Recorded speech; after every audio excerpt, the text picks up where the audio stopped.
Looks like it might be Tamworth kicking us off. Their man going into the centre circle. Kelly and Sanderson up top for them. A midfield three of Andrews, Beautyman and Akinola. Defensive three of Odesina, Okoli and Akinola. Richards and Drew in the wing-back areas. Juskalainen in goal. Carlisle have got Breeze between the sticks for definite this time. Left back is Harper. Right back Williams. Centre halves Feeney and Hayden. Midfield three Con Clark. And behind him McAdam and Gilead. Wide Linney. And we're underway actually. Wide Linney and Luamba on the right, and then up front Georgie Kelly for Carlisle United. Underway then in this latest game, in this fight, this slog to get up into the Football League once again for Carlisle United, looking to go to the top of the table this evening in the 22nd game, so taking them almost to that halfway point in the season. So very close, and they're going over the top. It was the visitors who got us underway, but United looking to put a bit of pressure on the defensive line of Tamworth, who blasts one into the Carlisle half. Under it Hayden heads up to halfway, trying to get onto it there. Con Clark, little flick around his man, good tackle though, tried to flick it around him. The Tamworth man won out, lifted him behind the Carlisle back line. Feeney under it, recovered from his bout of illness and heads it away for United. Picked up now Williams on the right of United's back four, plays it away down the right hand side, trying to release with Luamba, and it's a brilliant ball. Luamba really going at his man down that right hand side. Kelly pulls off, cut back to Con Clark, hits the post. I think the goalkeeper trying to get there at the near post. Carlisle pick it up again, edge of the area, explosive start. United hitting the post in the opening minute. Left hand side now with Linney, who's been the danger man, trying for the give and go maybe. Edge of the area, can't quite happen. McAdam crosses in from the left towards goal. United looking to get onto it, and I think Con Clark took his eye off it, maybe seeing the defender coming across, and actually missed the ball, and it drifts harmlessly behind for a goal kick. But what a start that was in the opening minute. Yeah, promising signs. So easy really, in terms of Williams just getting a touch out of his feet, shaping it down the line. Luamba found himself in acres of space, used his pace to what we've sort of been talking about, what we would like to see more often from him, and it was a great pick out. Decent strike by Con Clark off the post, but yeah, good to see that we started the game well, and looking to take the game to Woking. I might have said Tamworth a couple of times already. Don't know what absolute brain fart territory Woking Carlisle playing. I only mentioned that once, that we got the result against them, honestly. Ball over the top for Carlisle. Woking v the visitors here at Brunton Park, and they're trying to get on the ball downfield. Dealt with by United and cleared away. It'll come back from Woking. After it, Williams on that right hand side pushes it away from his man. Really good, aggressive out of his feet, trying to drive away down that right hand side, trying to get United up the pitch. He's got Luamba in front of him, but he's sort of stayed out the way of Williams. The defender's done really well though out on that far side. Caleb Richards, former Kidderminster man. United win it back though, now with a chance to make something happen. Edge of the penalty area. Luamba being a bit more aggressive, gets a shot of sorts towards goal. Could have wound up pinging to somebody in that area. Nice to see the aggressive touch from him there, trying to make something happen. He started the game well. Even the touches in and around the box, what he's done it sharp. There's an announcement about somebody needing to move their car at the moment. Might have been an announcement about the fact Carlisle were playing Woking, not Tamworth, thanks to Steve, my friend, getting in touch with me to point that out to me early on, not leaving me to say Harry Lewis for 13 minutes. Yeah, good play from Luamba, got his confidence up. Whether that first run's got his confidence up, but it's good to see.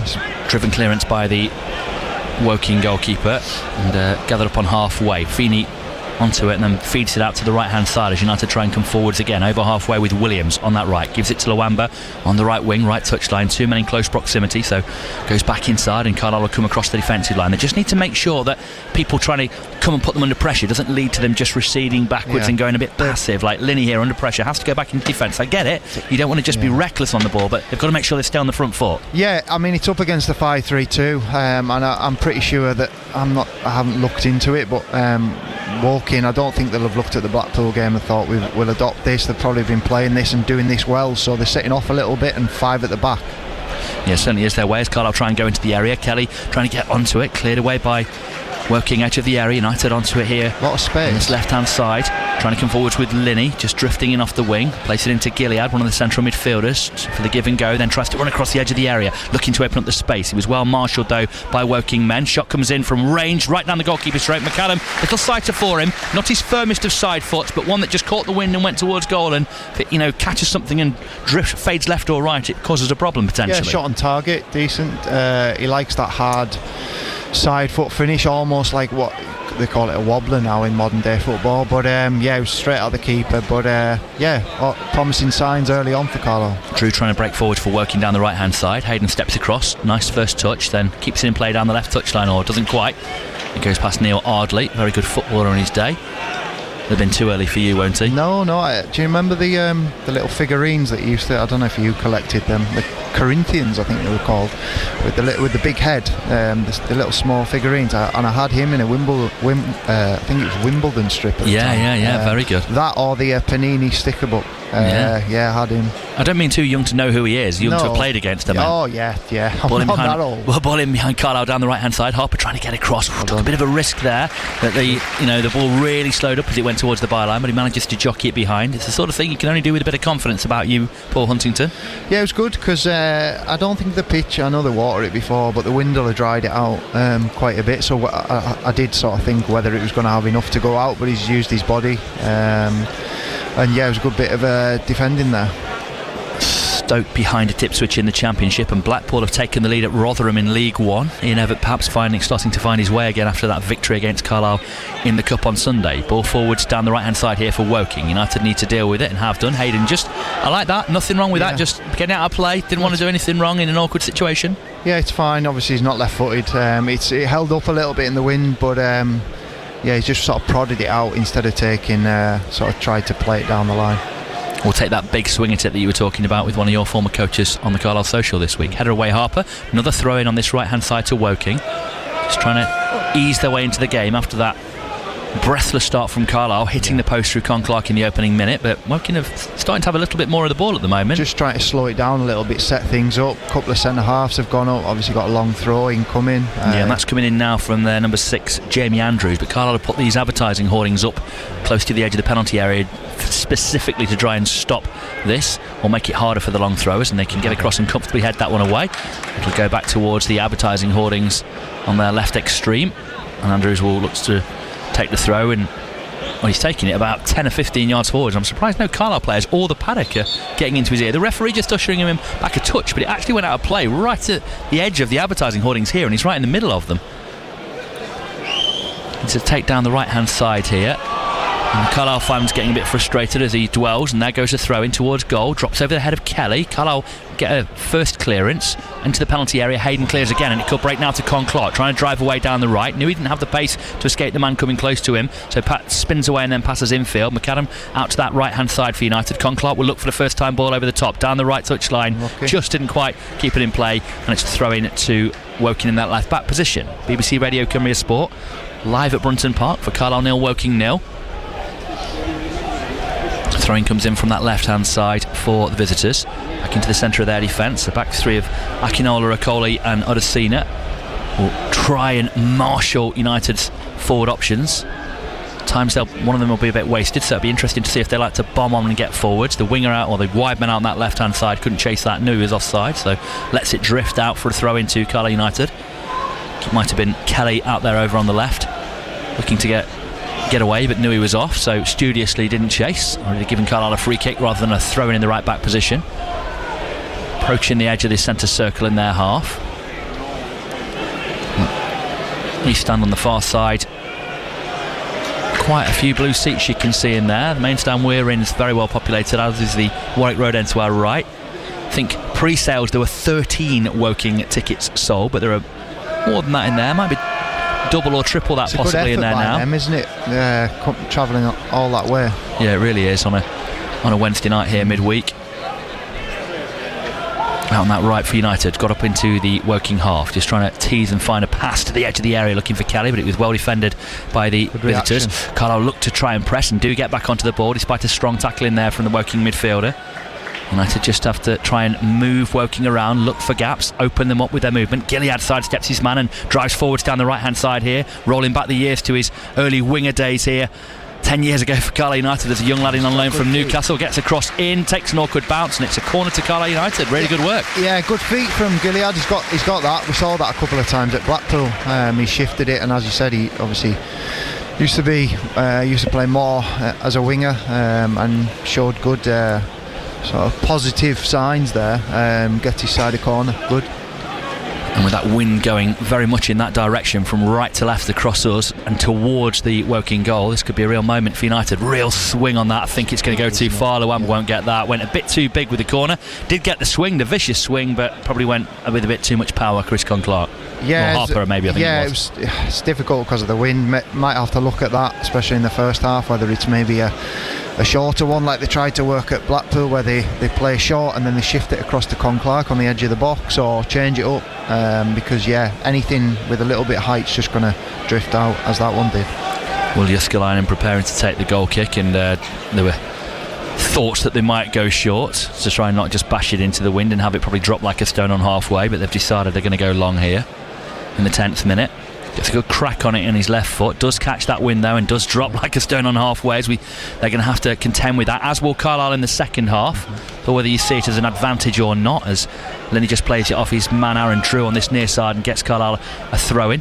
Harper will try and take down the line to Linney, holds up the man very tight to him. Drew tries to keep the ball in play, and the officials don't know, and they've given it Carlisle's way. I think Woking just about backed off and made up the officials' mind there. Harper throws in towards Kelly, man all over him, plays it infield. Kelly trying to get onto it. Good strength actually from the centre half there, bursting through the line. Chinicoli. I was told about him actually in the summer when Carlisle went down there that he'd been really good for them. Really did well in the back end of last season after coming in from Millwall in January, and he was an imposing character that day, and certainly showing signs that will be the case again here today, as Josh Williams for United comes away down the right hand side. Had the ball that he wanted to play there initially to Luamba, but Luamba ran and then stopped and turned and looked short, and Williams had passed in behind looking for the continued run. Yeah, you could see what he tried to do, Williams there. Normally them two have a really good relationship, so the fact he's gone and stopped has kind of made Williams' pass look a little bit silly, but I could see what he was trying to do. As he's put his head down, then Luamba's just stopped his run. But yeah, that can happen. Just keep on the front foot, and I see they've got the defensive line really high here with the wind. Good strike. Flicked on there, and United have got a bit of defending to do. Harper, nice composure there. Could have just played back to Gabe Breeze, but knew that the man would run after that pass, so just waited a second, foot on the ball and then pass square. Carlisle can come away down the right up to Luamba. Ball into his feet though as he's running back towards goal. It means United just race back to their centre halves. Feeney gives it square from right to left across Hayden, and thought about coming to Harper, but we'll now maybe try and pass up into the midfield. Out on that right hand side, while Clark's come deep, right touchline on halfway, back into Feeney, already settling into that pattern that we've seen in so many games this season here at Brunton Park, where teams have a bit of a go with settle. Kelly's Linney's just tried to swirl it into him from the left touchline there on his right foot, but Kelly, trying to change direction, slipped and fell over. Carlisle lose possession, and Woking will come at United out to the right hand side. They've got a man over potentially here on this right hand side. It's Drew, the right wing back, cuts it back, edge of the area, trying to find the angle for the shot, takes a deflection, or it's a clearance actually from United. Breeze was diving, he was interested in that one, picked up again. Woking, edge of the area, back into the middle of the pitch actually, back to halfway they go between their centre halves, and out left hand side. Just a little bit of frustration creeping in amongst the Carlisle fans there, that United are just getting passed around a bit too easily, but in truth it broke a bit awkwardly and a little favourably for Woking, but it was almost a big opportunity. Yeah, it was a good block by Hayden because it was a good strike, but I just feel as though Harper he didn't react there quick enough, didn't narrow up, didn't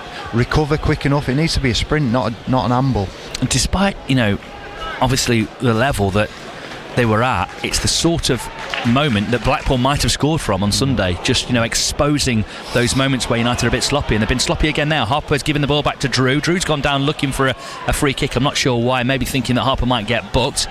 Either way, Woking have carried on with the ball across the middle of the Carlisle half, out to the left hand side, looking for the angle for a shot towards goal. Comes back out right hand side here to Drew, 1-on-1 against Harper, crosses in from the deep, it's going to drift behind, I think, perhaps trying to play with the wind there. It stayed in actually on the byline on the far side, which makes it awkward. Carlisle playing to Feeney and clear out the penalty area downfield. Catches the wind, trying to get onto it there. Man on that left hand side. United head away again with Feeney, drops in the midfield towards Clark, can't nick it off his man though. Woking get onto it, stab tackle there from Gilead, trying to get United back on the ball, but Woking have it back into their number 5, Odesina, in the centre of their defence.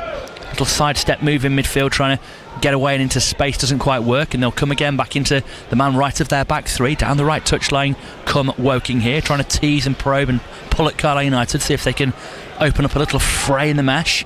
Not quite. back into the centre they go, just moving the ball around back to halfway now. Their turn to have a bit of possession, with United having 10 men behind the ball. Georgie Kelly engages and goes out. The goalkeeper a long way off his line, well out the penalty area to join in almost and be a sweeper keeper in that area, to be an extra man to try and get them away. Then the ball over the top, looking again to see whether it holds up in the wind. Feeney across it, gets barged into, and he nearly carried it out for a corner, managed to clear it there for a throw. It's got to be as close to a foul as it comes, that, without quite being one, hasn't it? The man just full barged into him as he was protecting the ball. If he did that thing of flopping on top of the ball, he gets a free kick, but because he doesn't want to do that and stays on his feet, he nearly concedes a corner but does a throw. Yeah, it was a good spell of play there by Woking. Carlisle probably should have been getting a bit more pressure on the ball, but it was a good spell, and not the worst ball in behind when it's going to sort of hold up and make the defenders defend, ask questions.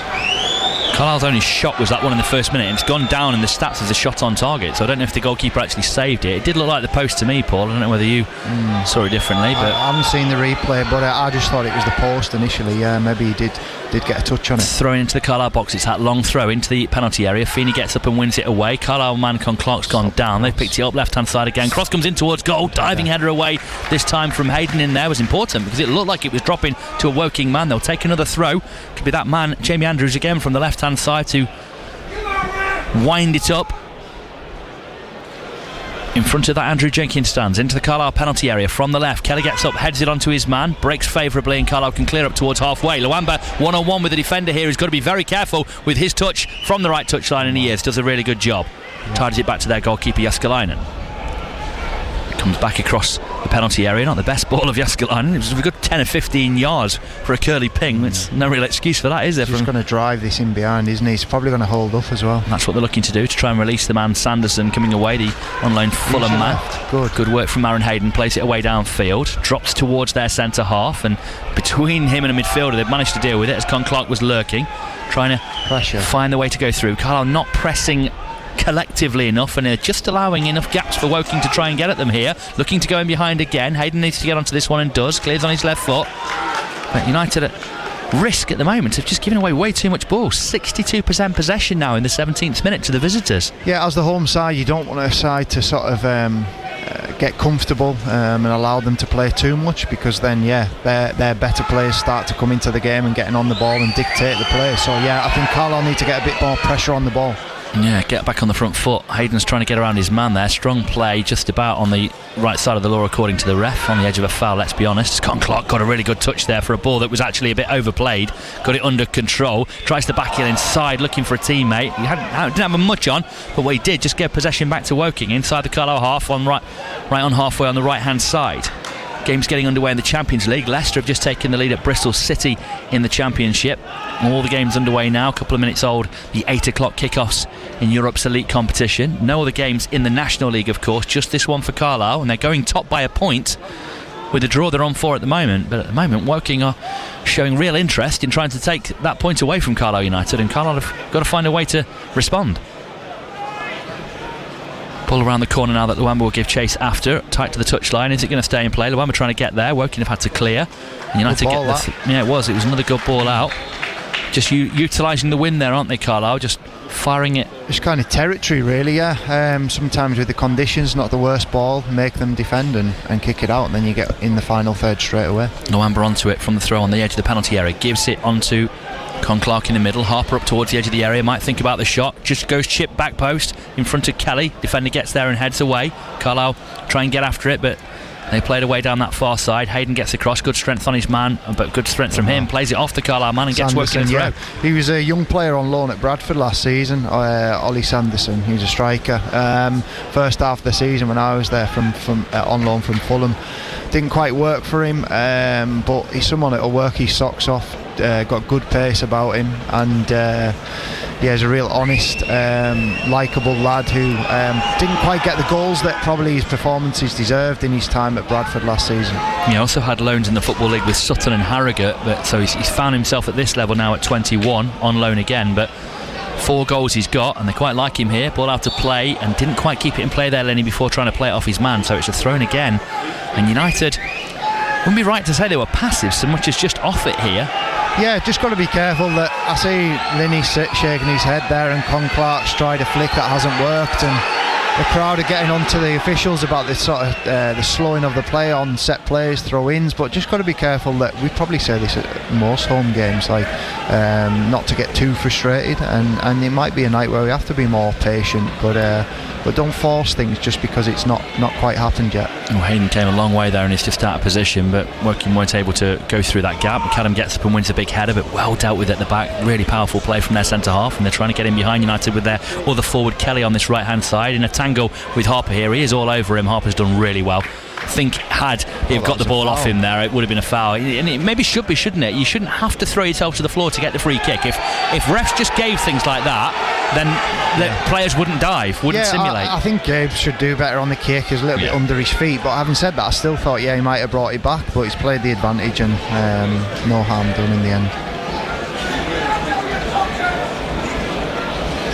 With Woking and their goalkeeper Jääskeläinen looks over the top, lofts in search of Sanderson. Hayden, the man trying to get onto the ball. Sanderson just barged him as the ball dropped there. Clever striking play, knocked him out of his heading position. Now the pass to the edge of the area here, trying to find the gap to get in behind Carlisle. Little reverse ball, shot towards goal. It bobbles apologetically through to Breeze, but that is one that if it had been caught right, could have found that bottom corner. United living way too dangerously here for me.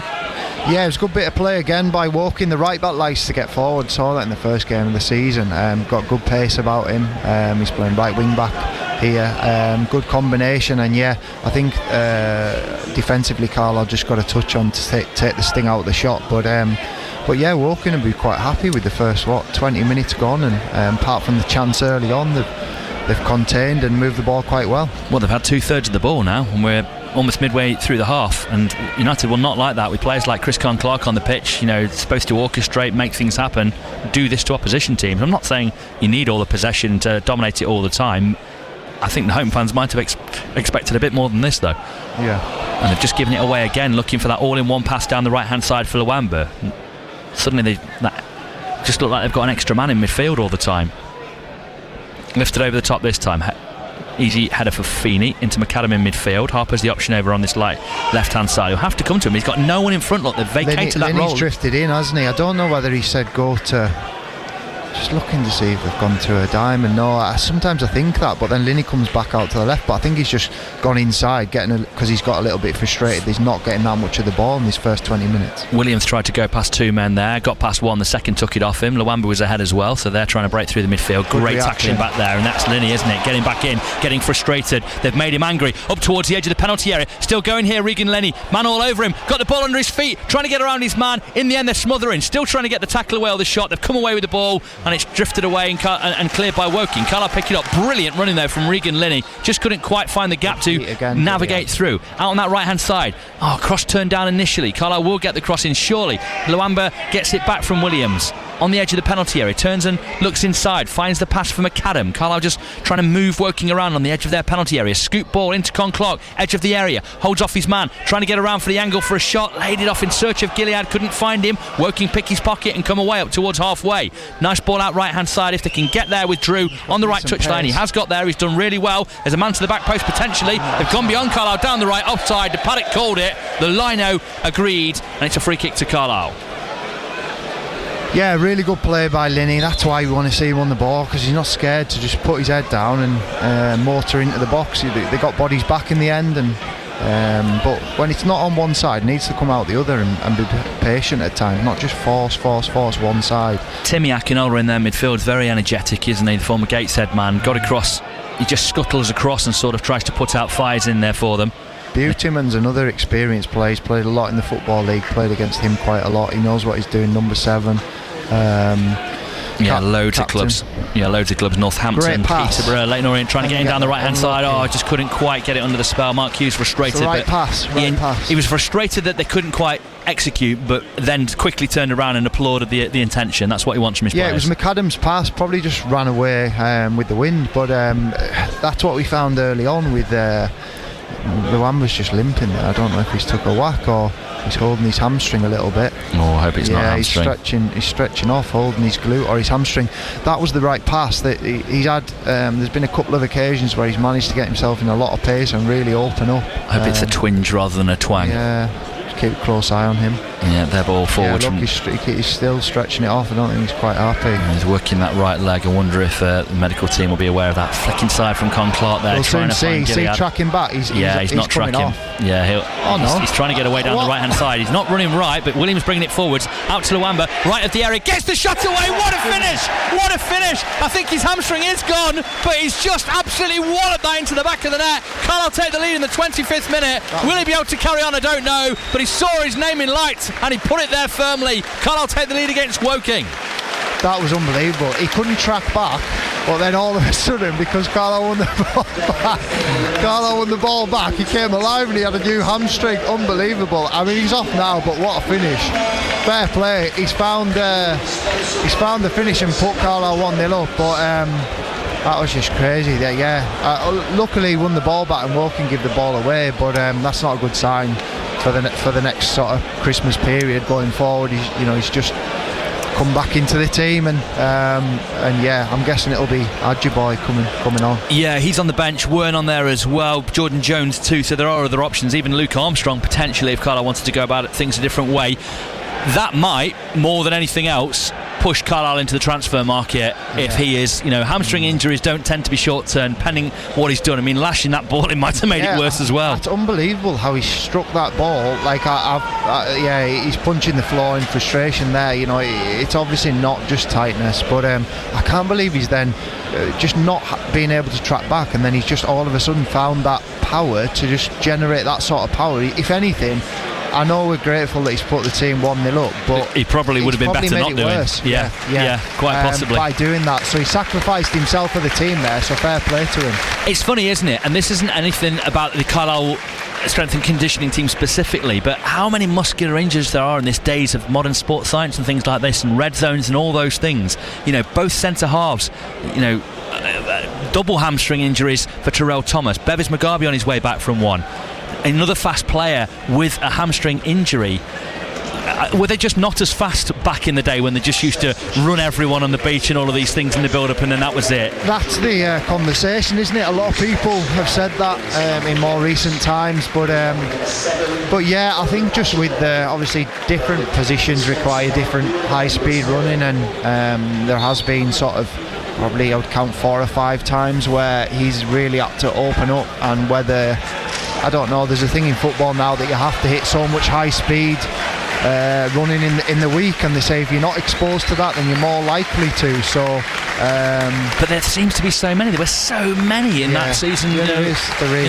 In the season in League One in particular. Here he comes. Listen to the applause for Junior Luamba. That's what you're getting here, as he's coming around the pitch, not working right. With any luck, it's not one of the really bad ones. Just hope lashing that ball in with ferocious pace hasn't made it worse, because he obviously did that for the team. He was frustrated. He knew it had gone, and he's gone and scored his goal, but it's all about now how long United are without him, as the referee gives the free kick for a handball as Kelly tried to turn it around the corner. United ahead though, 28th minute now. Luamba with the goal, but straight off Adjiboy on for him on the right. Yeah, I did think that would be the change. Obviously he started the last game, so he's got some minutes behind him, and he'd have played in the bounce game the week before. But I mean, the thing is, he shouldn't have What about that? That's him just going down the little bit of the tunnel there, and it's just the rest of the paddock around there just exploding into clapping. A couple of people high-fiving they appreciate the finish. They appreciate the guy, I think. Yeah, good to see. And he showed there in glimpses that... Lenny scoop ball over the top that Kelly can get after here, but Juskalainen well off his line. Kelly not flat-footed or anything, just I think the wind took that one away from him. He thought he was in, and then quickly it was snuffed out. The thing is with the goal, he shouldn't have even been given chance. If Woking look after the ball, you could argue it's good win back by Carlisle, but really they were out, and therefore their wing back was out there. They're trying to get in behind us here with Sanderson, the man who spent a bit of time with Bradford and Paul Huntington, and he's worked it out right hand side. Chance for the shot from the edge of the area. Good block from Hayden again for Carlisle. That's 2 good blocks already for him.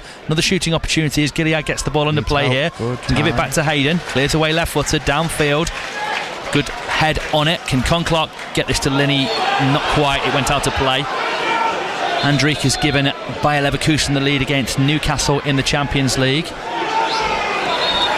They're trying to take this through a bit further down the line than the paddock are happy with, and the referees got the point, got the message. Carlisle 3 points clear at the top of the league right now. Has a nice ring to it. Let's score second and third here and make sure of it. No nervy night against Woking here as Carlisle get back in with Adjiboye there and nick the ball, and he will try and come forward, sidesteps his man, just got to be careful, he won't try and do a bit too much there, and he's actually lost possession, but McAdam steps back in, takes the charge upfield here for Carlisle United. Powerful runner, slips inside, Conclock trying to play it first time in search of Linney, and it's hooked back over the shoulder, and Carlisle should get the throw in now. I think Harper might keep it in play, gives it on to Linney, left hand side in the middle of their half, into Gilead just about, and then first time ball up towards Conclock, edge of the area, spins one way then the other, trying to find the angle for the pass, gives it inside to McAdam, can shoot, does shoot, the keeper somehow saved it, it sort of deflected, went through him, and he got a leg on it and deflected it down into the turf and up over the bar right in front of goal. An unbelievable reaction save actually from Jääskeläinen. Yes, brilliant save from Jääskeläinen, every credit to him. I thought he'd beaten him with the deflection off the defender. McAdam lines up that hard side foot that he's got, changes the trajectory of the ball, and then what a save to, I think he's got his trailing leg, and somehow it's ended going for a corner. To pad that down and then up and over the bar is absolutely unbelievable. It looked like his leg rather than his hand. Yeah, I think you're right. Here comes the corner for Conclark, in towards goal. Jääskeläinen punches away, drops on the edge of the area, under it Gilead, heads forward for United, but caught the wind and drifts behind for a goal kick to Woking, who trail 1-0 here at Carlisle United. 31st minute we're in just now, just starting to string stuff back together now, Carlisle, and starting to get back in for an even share of the possession. 3 shots, 2 on target, including that Luamba goal that separates the two sides, but he's subsequently gone off injured, which is a real blow to United overall. We'll see how long that injury is for. I don't think we'll find out tonight, but we'll do our best. But I suspect it's one that we'll maybe find out in and around the Harbour game when we get a bit more news on that one. Played forwards by Woking, gathered by Hayden in the middle of the United half, and then fed out right hand side here to Williams, carries it over halfway just to the right of the centre circle. Out with him is Adjiboye out on that far side. Looked like he had a bit between his teeth when he came on. He did overdo it and give it away on the edge of the area. Just a touch more of the sort of attitude, the presence of somebody who was determined to take the opportunity, Paul Huntington, if I'm not reading too much into it. Yeah, I just want to see him going forward and being positive with his first touch, you know, like Linney does. I'm not saying they're the same sort of player, but not always sideways and back and come back the way, you know. Once he gets himself turned, drive and use that pace that he's got. I don't want to see him coming back all the time and just keeping the ball. I know sometimes like that when he's got his back to goal, then it's just a bounce. Sometimes when it's off, but seems to be moving around a lot, whether he's got that freedom, because I don't remember Luamba sort of coming into them sort of areas, but he's roaming about and trying to get on the ball, and hopefully he has a positive influence on the game. Carlisle on that right, little exchange of passes, almost gave it away on halfway, but managed to keep it just about. McAdam and Williams linking up, ball over the top looking for the run of Kelly. That's going to catch the wind and drift behind and be a goal kick to the visitors. Almost back to even now on possession, which shows that there's been a bit of a turn in the game. Just the one goal in the Champions League so far. Leverkusen leading Newcastle by a 1-0. Walsall ahead at Oldham in League 2, and Crewe beating Newport in the division where Barrow have just sacked their manager this afternoon after defeat last night 3-0 at home to Tranmere, including a Christian Dennis goal. Yeah. Blackpool 2-0 up at Rotherham. Hull 1, Wrexham 0, Ipswich 1, Stoke 0, Leicester 1-0 up at Bristol City, and Derby Millwall goalless. You're up to date with all the scores tonight. As Conclark just surrenders the ball a little meekly there in the middle of the park, allows Woking back onto it. You have to get out and press and try and keep them in their own half, and Kelly sniffing after maybe nicking the ball off the central defender, and Carlisle have just about got back onto it. Linney just drifting in off that left hand side, gets it back off Conclark here on the right, trying to find the angle for a shot which deflects, and Jääskeläinen again down to on the follow up, blasts it too hard and too high, and it goes over the bar. Running onto it, maybe just thought he had to wallop his foot through it to get it past the goalkeeper from the angle, but couldn't keep it under the bar. Goal kick. Yeah, it was better pressure by Carlisle, what we spoke about earlier in the first sort of 15-20 minutes, not getting after the ball, not putting pressure on the opponents. It made the Conclark, and he walks for the first few yards when he gave the ball away there, but whether he's got a shout off his teammate or off the touchline to get after the ball, and he hasn't won the ball, but he's forced the centre-back play a sloppy pass, and then they've got on the end of it, and yeah, Linney will be disappointed that he didn't put that away. Good night for the German side so far. Borussia Dortmund have just taken the lead in their match against Bodo Glimt. There's a throw into United here on halfway left hand side with Harper from the Woking clearance. I think they are finding it hard to get out a bit, aren't they, if they have to go long Woking, as Carlisle play it into Clark from that throw, driven up towards Kelly. Layoff was a bit too casual from Georgie Kelly, and Carlisle get back onto it through the lackadaisical play of the visitors. Kelly fouled there as he tried to get away, and almost a cheeky little grin, wasn't there, from Chinicoli there, who knew he'd done it and sort of tried to depart the scene quickly before anyone could take his number. Not quite yellow card territory. Carlisle taking the free kick quickly on the left hand side. Linney with the ball in towards the back post, trying to get there. Was it Williams maybe bombing on from right back, or Hayden I think, getting onto it on that right hand side. Go on, get a half a yard. Can they get the angle to get the ball in? McAdam turns in field, cross towards the back post is a bit heavy from Gilead, trying to shape something in there, but again I think with that wind, I don't know, or maybe just a ball. Like Adjiboye was a bit safe there, setting back. Maybe it wasn't on to cross, but even with his left foot, I'd like to see him create a half a yard and just put the ball in the box. Scored into that bottom corner on his left foot from that position as well, or a similar position. It wasn't the worst option setting, but I think even on the set it was probably too firm for, I think it was McAdam crossing, so it made it difficult for him to sort of there was too much pace on it for him to do it with quality first time. You can see the shirts of the Woking players rippling as they give up on the short goal kick, and Jyskalainen will have to fire long. Another one that will catch the wind, die away towards this right touchline now to play for a throw into Carlisle. See Frankie, the assistant manager, Frankie McAvoy, making a point to the fourth official there about the time taken on when the ball goes out of play, especially when the goalkeeper's got it. Linney with a really clever sort of percentage ball out to the right wing, where he picks out Williams, just a volley first time, clip over the top in search of Conclave. Again, just trying to find that inventive little flick behind, but if you get too much on it, they just drift rapidly away. Yeah, the switch of play there first time was brilliant. It reminded me of Joe Garner. He used to do that so well, just off throw-ins. He knew where the right winger was or the right back, and he wouldn't even look, he'd just do it. McAdam with a little half volley pass out right hand side, picks out Adjiboye, gets the cross in, which is a really good ball actually. There was a little groan when it left his foot because I think people realised there was no one near him. Carlisle appealing that they got the corner but they didn't, but I think that was a really good cross in actually from Adjiboye. Did exactly what we want from him. Yeah, it was a good ball in, and he's asking Kelly, and Kelly's saying something back. I don't know if he wasn't set or he's probably saying I never get that sort of ball, so maybe if Adjiboye puts another couple of those in. Not used to that sort of delivery, but for next time he should be on the end of that. Yeah, ball over the top here for the visitors, trying to just break away at Carlisle down that left hand side with Richards, but United cut it out, pick them off and come away to Conclark on the right. Bayer Leverkusen have a penalty now against Newcastle, already 1-0 up in Germany. As Carlisle come across the defensive line on halfway with Hayden now looking for the forward pass into Kelly, gives it back to Aaron Hayden. Linney's close to him on this near touchline. Harper trying to get around, but the defenders read it well. He's a big strong man, isn't he, Tim Odesina, and plays over the top now, and they've got a bit of the pace to get away from Carlisle down this right hand side now with Kelly. Hayden slid in. Did he get the ball? Well, yeah, he must have done. I mean, I thought it was a foul, but the no complaint from their man. Thought the same. Thought it was a foul. Thought he took the man rather, but there's not a lot of appeals. Dear me, gave Breeze under pressure there, kicked it. Did he play it off his man? No, he managed to chip it over him, but didn't have the left foot to clear that one, did he? So tried to play on the right, which opened up the goal for the deflection back into his net. And a little bit alarming there. Yeah, I thought it was going to come back off the I think it was Sanderson and going to go in the net, but just from our viewpoint. But sometimes that optical illusion, when it's coming towards you, it looks like it's going away from you, doesn't it? Ball into the penalty area from that long throw. Kelly heads away for Carlisle. Clark can't win the next ball, drops on the edge of the area, picked up by Andrews, sends the cross in. United deflected at source, trying to get onto it. Really good head actually. Oh, and I tell you what, really good head from Adjiboye. And if Linney had got a touch more of a back heel on that, he might just have been beyond the centre half Odesina there, who was very high up, and that would have been an interesting race between the two of them. Two very big physical characters. Just reminded me of Blackpool the other night when the crowd are getting anxious there and not getting tight in and around the box, and against, obviously we saw it on Sunday, better players will punish you. Need to get tight and stop that second phase coming back in the box. Drew thought about the cross on this right wing here for the visitors. Woking gives it infield to Akinola, and pass forwards from another of the midfielders is a little sloppy, and United just gather it with Gabe Breeze, who takes his time in that area, bowls out to the right of his area, and Morgan Feeney.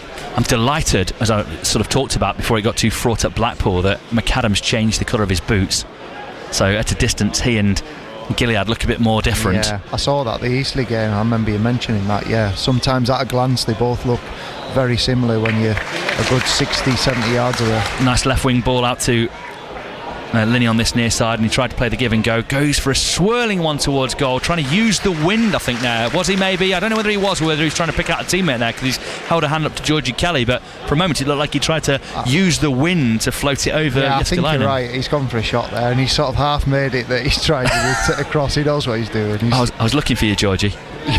You keep running, son. Sorry, just overhit that one. Clearance forwards from Woking. Kelly did well there to pin his man there. Kelly, that's Josh Kelly, on loan from Wimbledon, pinned his man there, so Carlisle couldn't win the defensive header, but they get back onto it anyway. At the back, McAdams almost dropped into a back three with United because Williams is playing so high, joining in with Adjiboy, who's on the ball halfway, right hand side, goes back into the centre of defence here. McAdam almost making into a back three. Have Carlisle adjusted here, or is it just in the attacking phase as they're coming forwards? And McAdam tries to lift it, looking for the run of Kelly into the penalty area, looking to get there, slams into the goalkeeper who raised that knee, and Kelly went right into it there. Took that one right in the midriff. I think he's okay, but for a moment he went down. Yeah, he's alright.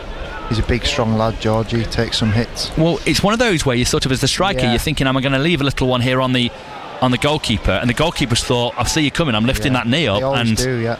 The unstoppable force and the immovable object met there for a moment, and Kelly came off worse, but managed to recover his composure. With United at the back, Williams has dropped into an orthodox right back position as Carlisle pass through the lines to Con Clark. Opens up a bit of space here if he can pick out Harper. Running forwards. Oh, Linney wanted it. I don't know quite whether there was a miscommunication there. They're trying to break forwards. Gilead gets in with a tackle that holds them up. They'll try and break here down this right hand side with Andrews. Played beyond Hayden. Really poor pass. Drew never getting to that one, and Hayden can easily tidy it back to Gabe Breeze. Passes in field here. It's a slightly bizarre one. They've given the ball back on the edge of the penalty area, and McAdam gets onto it. I'm not sure why Breeze made that pass there. That was real overplay from Carlisle as Kelly tries to get back on the ball, and it could have gone a lot worse. Another one, it's safe to say, that I'm pretty sure Blackpool would have capitalised on Sunday. Yeah, I think just maybe after the last one, he's not trusting his left foot. He just needs to take a touch with his right across to his left foot and send it towards the halfway line or near the dugout, even out for a throw if he's not quite sure. But it's like he didn't trust it there, and he sort of nearly put Gilead in a bit of a tricky situation there. Well, he really did, but thankfully Carlisle managed to get away with it. Noni Madueke has given Arsenal the lead in Belgium against Club Bruges. The snow's throwing me on them electronic balls the other side every time I keep glancing. I'm thinking, is it snowing? I think some of Carlisle's Christmas advertising it does look like it's snowing, and you do wonder. It's one of those that catches your eye and you think, is it? It'd be lovely, wouldn't it? Yeah, three sides of the ground snowing. Would be fantastic. Oh, Hayden's turned on the ball and then fallen on top of it, and the referee's got a bit of an awkward one here. Hayden's got it trapped under him, and I think they'll have to in the end give the free kick for a sort of, it's not called obstruction, I think it's called impediment, they call it these days, deliberate or accidental, but he slipped and did well to get his body on top of the ball actually, because had the guy nicked it away, he might have just got in behind Aaron Hayden there. Slightly awkward moment. Took probably too many touches. I think just limit your touches, play 2 and 3 touch, and do what you're good at, defend and give it to the ball players. I think he's tried to step in there and dribble with the ball and made a bit of a mess with it, and gives Woking an opportunity to put the ball in Carlisle's box. That's what they'll look to do here. 42nd minute just coming to an end. Ball into the area. Carlisle head it down, trying to get the next contact. Linney does. Picked up on the edge. Shot towards goal. What a strike that is. It's an absolute beauty into the back of the net. Left foot swirled over the top of Breeze. It's an absolutely brilliant strike on goal by the man with a big throw. It turns out he's also got a big shot. Jamie Andrews' third goal of the season, whistles over Breeze and into the side netting. 43rd minute. Carlisle, manufactured that themselves. Hayden didn't need to do that, and they didn't get out tight enough to Andrews. All of that said, that's a wonderful goal, and it's 1-1. It is, but I feel as though it's part of Carlisle's doing with the foul. Hayden just taking too many touches, and also not reacting to the second ball. I know that I think it was Adjiboy and Linney. They haven't landed on that second ball. I think it was the Woking midfielder that's got there first, and yes, it's maybe a little bit fortunate that it's brought to him, and it is a great finish, we've got to say that, from 28 yards, but yeah, you just think, got to brush up a little bit on first and second phase, and even before that, not give a silly foul away like that and just limit your touches. Well, it's a knock on the nose for Carlisle United, and it's all about what the chin's like now, isn't it? Knocking the mush, and they've got to react now in that second half, if there isn't any time for anything at the end of this first. But it's an absolute beauty, it really is. no two ways about it. Real Madrid 1-man City 0 in the Champions League. Carlisle have got to now show what they're made of, show how good they are, and go and get this game won into the wind in the second half, because right now I would have thought Neil Ardley's side will be delighted, and Hayden's heading it straight to his man, and he's running clean to their own goal here. Really big moment, trying to get towards Gabe Breeze, shot smothered towards the left hand side by Hayden in the end, and it meant that the shot was forced from a tight angle, but it was a bizarre decision there from Aaron Hayden to head that in that position, headed it straight off the forward who was beyond him. To his credit, he got back and forced him wide, but it was not good, and it was not confident defending at all from Aaron Hayden. No, whether he's just been a little bit affected by what's just gone on. I saw he was having wanting to speak to the referee about something that had happened off the set play, but just got to be a bit quicker on the ball. Not going to get that time all the time. That Woking are hurrying and the tails are up, especially they've just scored, and you don't want to be giving any more chances away like that. Did well to force him wide in the end to get back, but again, unforced really. This is something going back to the relegation season, where one mistake would then be compounded by another one. Aaron Hayden's got to be big enough, broad enough, bold enough to say, you know what, I might have messed up a bit there. Next time I'm doing it absolutely bang on simple. He's headed one back off the man, straight away. He's talking to the ref rather than concentrate on the game. He's like, and it's not just about him. They've got to stay dialed in and not sort of capitulate when they have a moment go against them. Yeah, we spoke about that on Sunday. Obviously things have gone well, but in more recent games, even the last home game with Tamworth, just making things more difficult than it needs to be, with the free header in the middle of the box and right before half time. Similar sort of time to this really. Been quite comfortable at times, a little bit too easy with passing and with a couple of chances. Obviously got the goal, but just need to stay concentrated and just manage this period until half time and settle down at half time and go again. Won the header over Hayden out on that far, Williams it was actually out on that far side, and trying to get away. That looked like a foul, and I think it was on them, and it's a chance to put the ball into the Carlisle penalty area again. Unnecessary foul. He's got his back to goal, and Williams has steamed into the back of him, and any opportunity they're going to look to go down. It was a foul. He missed his header, didn't he? And he sprinted out there, and again made one thing didn't work, and then he went and compounded it with a further mistake. Yeah, that often happens. In trying to rectify the one mistake, then you steam in and got his footwork wrong there and giving away a free kick in a dangerous area right before half time. Minute left.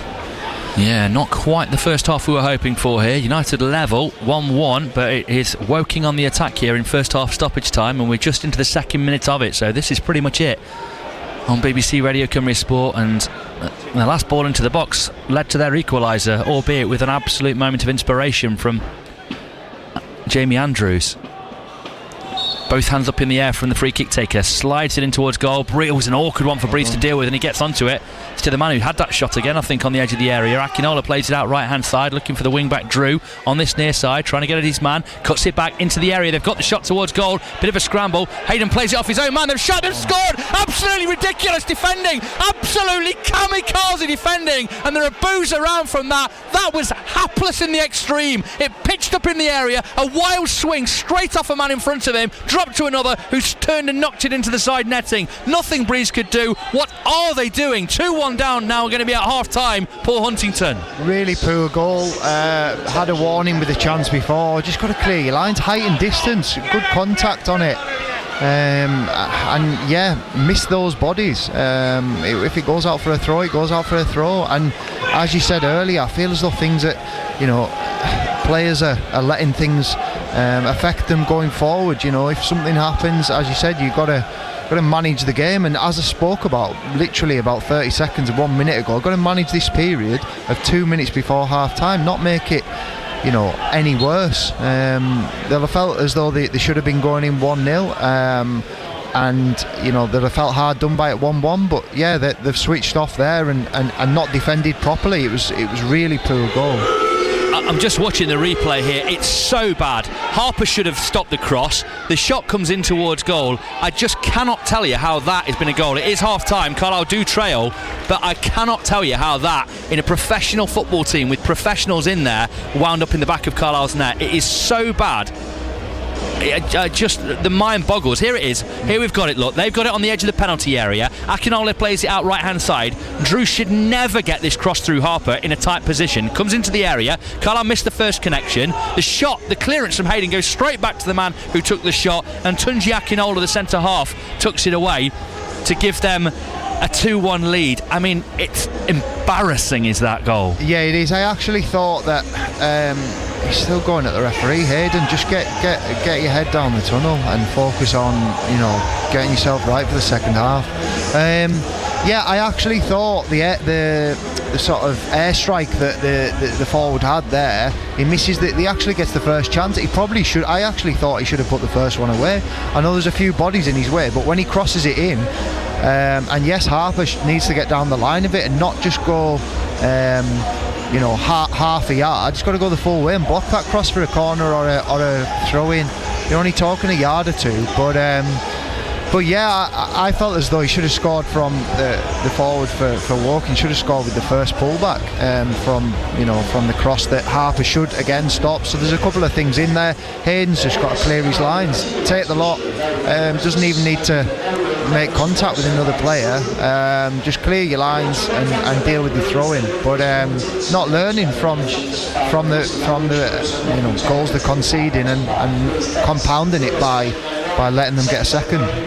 I'm just looking at it again. I've just been rewinding it constantly while you've been talking there. I just can't believe what I'm seeing. As it comes in, there's actually a pause.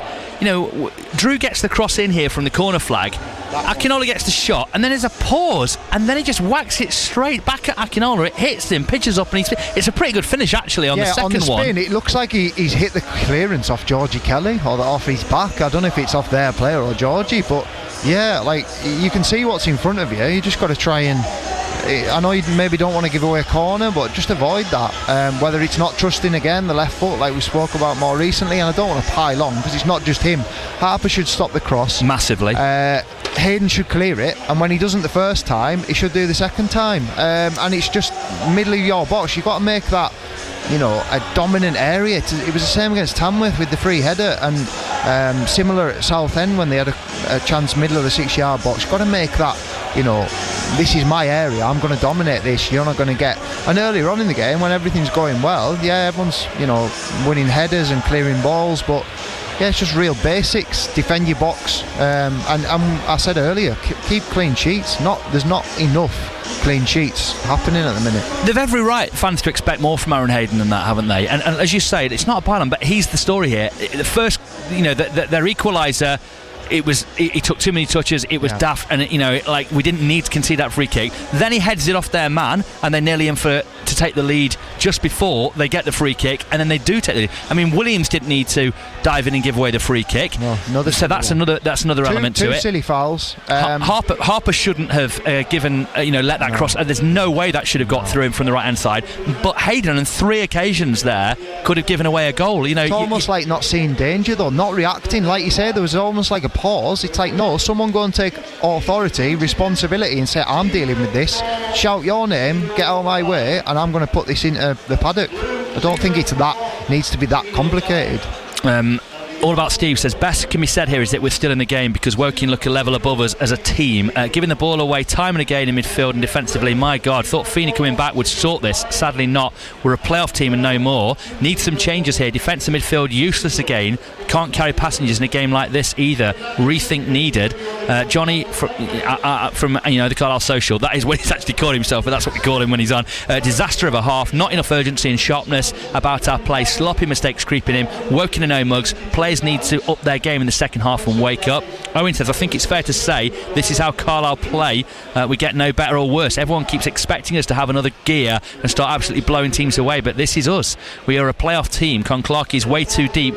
Boy makes us worst, and we need to stop getting lazy when we are in control. I think that's Kirsty Stoning on that one. I think that's a really good point. When they're on the ball, when the team are just sat off them and they're playing it around in front of them, they just pass it around. I keep calling it passively in front of teams. When they're in control, they're lazy, and it bluffs teams into the game. I think Woking realised, we almost blew them away in the opening minute, didn't we, hitting the post? Yeah. And they were probably a bit punch drunk for a second, and then 10 minutes later, Woking were running the game. How does that happen? And how does it keep happening? Yeah, it needs to be quicker moved. I think it's been a bit of a common theme at home, and teams I know, speaking to Frankie the last home game, that a lot of teams are coming here and now sitting in, but these have got two up front. Like they're still a threat on the counter. They've got decent pace about them, harrying, and they play some good stuff. But yeah, it needs to be quicker. It's almost like, I've got loads of time, so I'll take loads of time. No, you need to, the player you're playing it to, you need to play it that second or two quicker to get the likes of Conclark, Linney more in the game. But don't get me wrong, there's still a lot of football to be played in this. Like, still well in the game, can more, easily turn this around. But yeah, tempo's got to be quicker. Got to move the ball more. Got to get more pressure on the ball and defend our box better. Because should be coming in at 1-0 at least there, really. Having sort of, I know Hayden blocked a shot, but yeah, credit to Woking. They've took the couple of chances they've had. I know they screwed one wide when Hayden headed it off the lad, but and he showed decent pace to get in. But yeah, their tails will be up. Good time to score. They always say good time to score right before half time. So Carlisle have got work to do. Really have. Need an upgrade on Harper and a good right winger that can cross the ball, and a fit Charlie White Fox in the box, says Anonymous. David says we'll never be promoted with Hayden at the back and with Hughes in charge. He will not be ruthless enough to change. Is an interesting one with Mugabe back on the bench. Has Linney decided he's scored enough goals this season? What's happened to him? Rob from Wigton. Mike says this is starting to look familiar at the back. So frustrating. Hayden and Harper just a nightmare. Here we go again. Genuine question. When was the last time we actually played well? We stumbled to narrow wins, and the apologists keep telling us that that's okay. This team is a long overdue wake-up call in the league, and they're getting it tonight. We desperately need this team freshened up with some new faces. Too many happy to coast and think they're too good for this league. I challenge any fan who keeps excusing our regular poor performances to defend this absolute shambles. Yeah, understand the frustration. Don't agree with all the points, but understand the frustration. Understand the frustration. I'm pretty sure that there'll be a reaction. I thought that after the start of the game that they would go on and hitting the post early, and once they got their noses in front, I thought that would give them a lift. There was still a bit of a lull in the game, the atmosphere, whether they were just expecting Carlisle to turn off. As you said earlier, it'd be great putting 3s and 4s on teams, but Woking have more than matched Carlisle, and that'll give them belief. That's not what you want to do, against teams coming here. You want to set down a marker like Luamba did down the right and cut it back for Conclark early. I know that's not always going to be possible, but make them think they're going to be in for a long afternoon, and them sort of lapses in probably concentration, I'd call it, because the Williams foul and the Hayden foul are just lapses, and they're unforced really. I know that the Woking players are pressing them, but I just think they're avoidable, both goals. Sellafield Toothy says absolutely terrible defending amateur. Need to address the left hand side of our defence ASAP, as we risk dropping out of contention with some of these players. And in happier times, Paul's been in touch to say saw Hunt's play for Newcastle at Bolton Boxing Day 2006. They lost 2-1, but he had a great game against Diouf and Nelka and Davis, and yes, Jaskalainen was in goal. Yeah, I thought he was. Not a bad effort. Good memory that. Yeah, I played with Kev Davis. He came to Preston later on in his career. I mean, he wasn't anywhere near the handful that he was there, and he was coming towards the latter stages, but what a top guy he was. I learned quite a lot off Kev. He was a real top guy, top pro. Obviously done it at the highest level for how many years. He spent his last 2 years at Preston, and we got up from League One, and he had I can't remember whether he stayed in the Championship or he hung his boots up, but top guy, yeah. And yeah, I'd probably only had a dozen or a handful of games till that point, but we went ahead. I think Kieran Dyer scored. It was known as the Reebok Stadium then, but yeah, great memory of that. Still call it that, Rodney. Better than mine. The Tough Sheets Stadium, which you have to be immensely careful. Wouldn't mind a clean sheet. Yeah, at the front. Could do with that, couldn't we? Anyway, away from this game for just a minute. It's a new destination for United at the weekend, with the beautiful Leicestershire town of Market Harborough to face Harborough Town in the FA Trophy. I've been speaking to their manager Mitch Austin, and first their chairman Pete Dugan, who I asked what the Carlisle fans might expect when they arrive on Saturday. Well, they'll expect a warm welcome. We're always hospitable, I think, to most clubs that come down and visit us. They can expect to see a club that's on the up. I think it's fair to say we sort of get that tag. Since Mitch came in 5 years ago, we've had two promotions. pushing nicely for a possible third. We hope so. They'll see a club that's growing around its roots, if you like. So, we're a 3G pitch with a nice amount of space around it. 350, 400 odd seats, plenty of standing capacity. But yeah, we're growing on a daily basis, really. I think that's fair to say.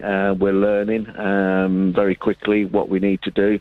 But above all, I think they'll see a crowd that likes to enjoy a good game of football, likes to get behind their own team, as most will, and they'll have a nice sing-song. So, all in all, I'm sure Carlisle will enjoy their day out at the Harbour Town Football Club. Mitch, as your chairman's just said there, you're absolutely flying at the moment. You really are playing some great stuff, I'm hearing, but right at that top end of the table, only off the top on goal, on the fact that you've got loads of games in hand. How excited are you about putting your team against Mark Hughes and his side at the weekend? I'm really excited. Me and the chairman was out watching Spurs last night down at White Hart Lane, and a lot of the conversation was around Mark Hughes, to be fair, and really excited to meet him from a sentimental point of view for both of us. Pete, the chairman, is a Man United fan. I've grew up watching and obviously knowing a lot about Mark Hughes myself, so to pit my wits against him is something that I'm going to savour. I'm certainly going to savour the moment. And obviously I want to beat you. That would be the icing on the cake. But I'm going to enjoy the day, and I really look forward to meeting Mark myself, and just trying to get as much from him as possible as a young man in non-league football. Just somebody that not only as a player, as a manager of what he's done, the clubs that he's represented. It's going to be an honour to pit my wits against him. So I try and take as much from the day as possible, and but I think wholeheartedly I'm very excited and can't wait for the fixture. There's a real cup feel to the tie, isn't there? There does feel a gulf between the two sides, but funnily enough, if Carlisle don't manage to get up this year and you guys do, there'll only be a division between you. Yeah, we can. I think it looks good for you guys. I know there's a lot of competition at the top end of that conference, and it's a real strong league with some strong teams in there. But you look very good this year, and I watched you against Blackpool, and even though the result looked like it did, and the gulf between the levels, I think you was a great team to watch. And I don't know how strong you'll come to us. I think there might be priorities with Carlisle, thinking of maybe league and other competitions, but certainly this one here is something that we'll be as strong as possible for, and something that we'll look to try and cause a cup set, as they say. Carlisle and Barrow, exclusively live. BBC Radio Cumbria Sport.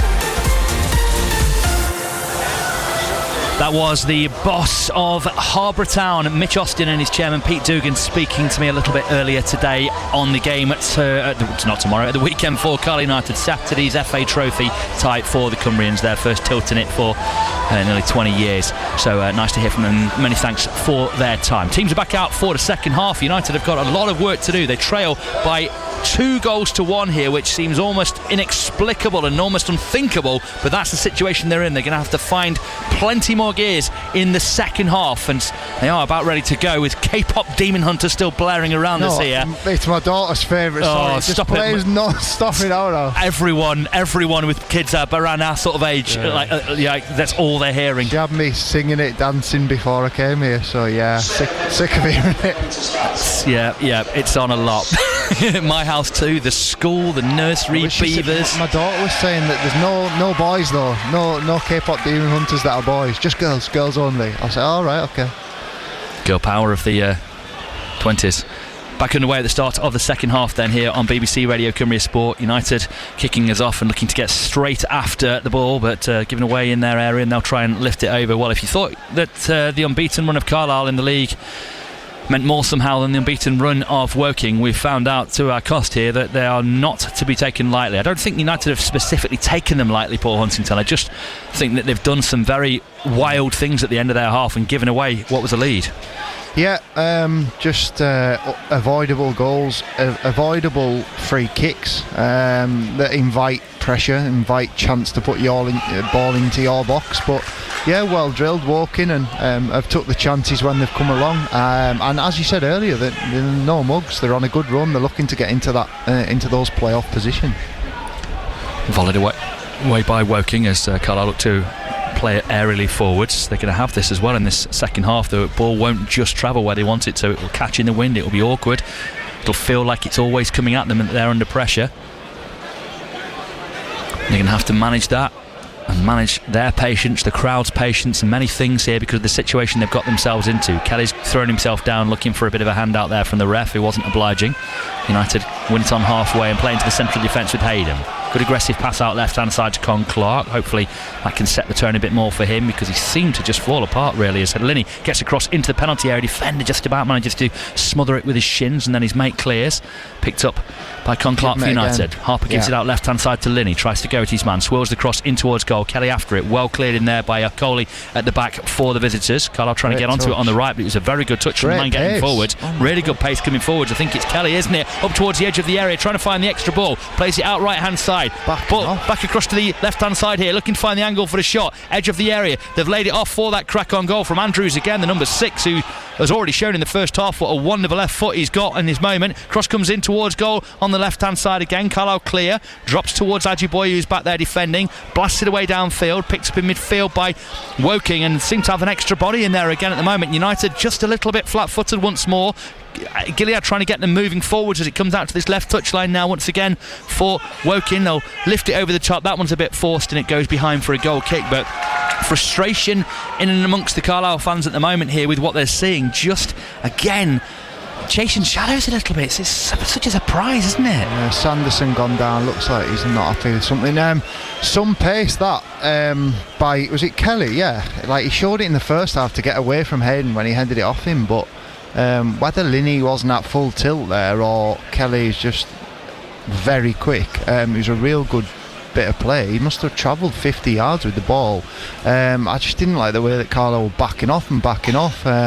Did well to get down the line of it when it got set back and had a shot, but another warning sign really if you're not going to do things right. And I saw Williams and Ajiboye swapping over there, and Ajiboye was at right back and looked a little bit disjointed. Change coming for them up front with that injury to Sanderson by the looks of it. You don't often get to say that Real Madrid probably feel a bit like Carlisle United here, but having led 1-0 in the 28th minute, 2 goals towards the end of their game, O'Reilly and Haaland, and it is 2-1 Man City leading at the Bernabeu. Take some of their players to come on at half time, mind. Well, 1 or 2 people were getting in touch and saying, can you get down and get warmed up? Can I send you down? A few said that when I was at the toilet at half time. Awkward when you're at the urinal, mind. Yeah, a little bit, just a little bit, yeah.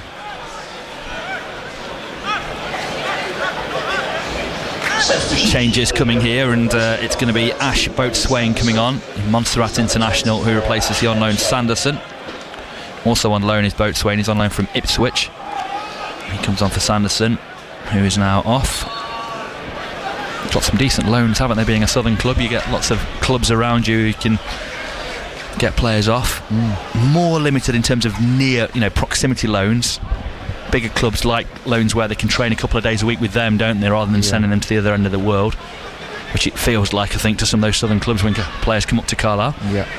On the right hand side, Kelly lays it off down the line. Williams felt he was fouled as he played that one. Referee not interested. Throw into them, and Carlisle feel it was a blue ball. So someone shouting behind me, but players in truth not really arguing.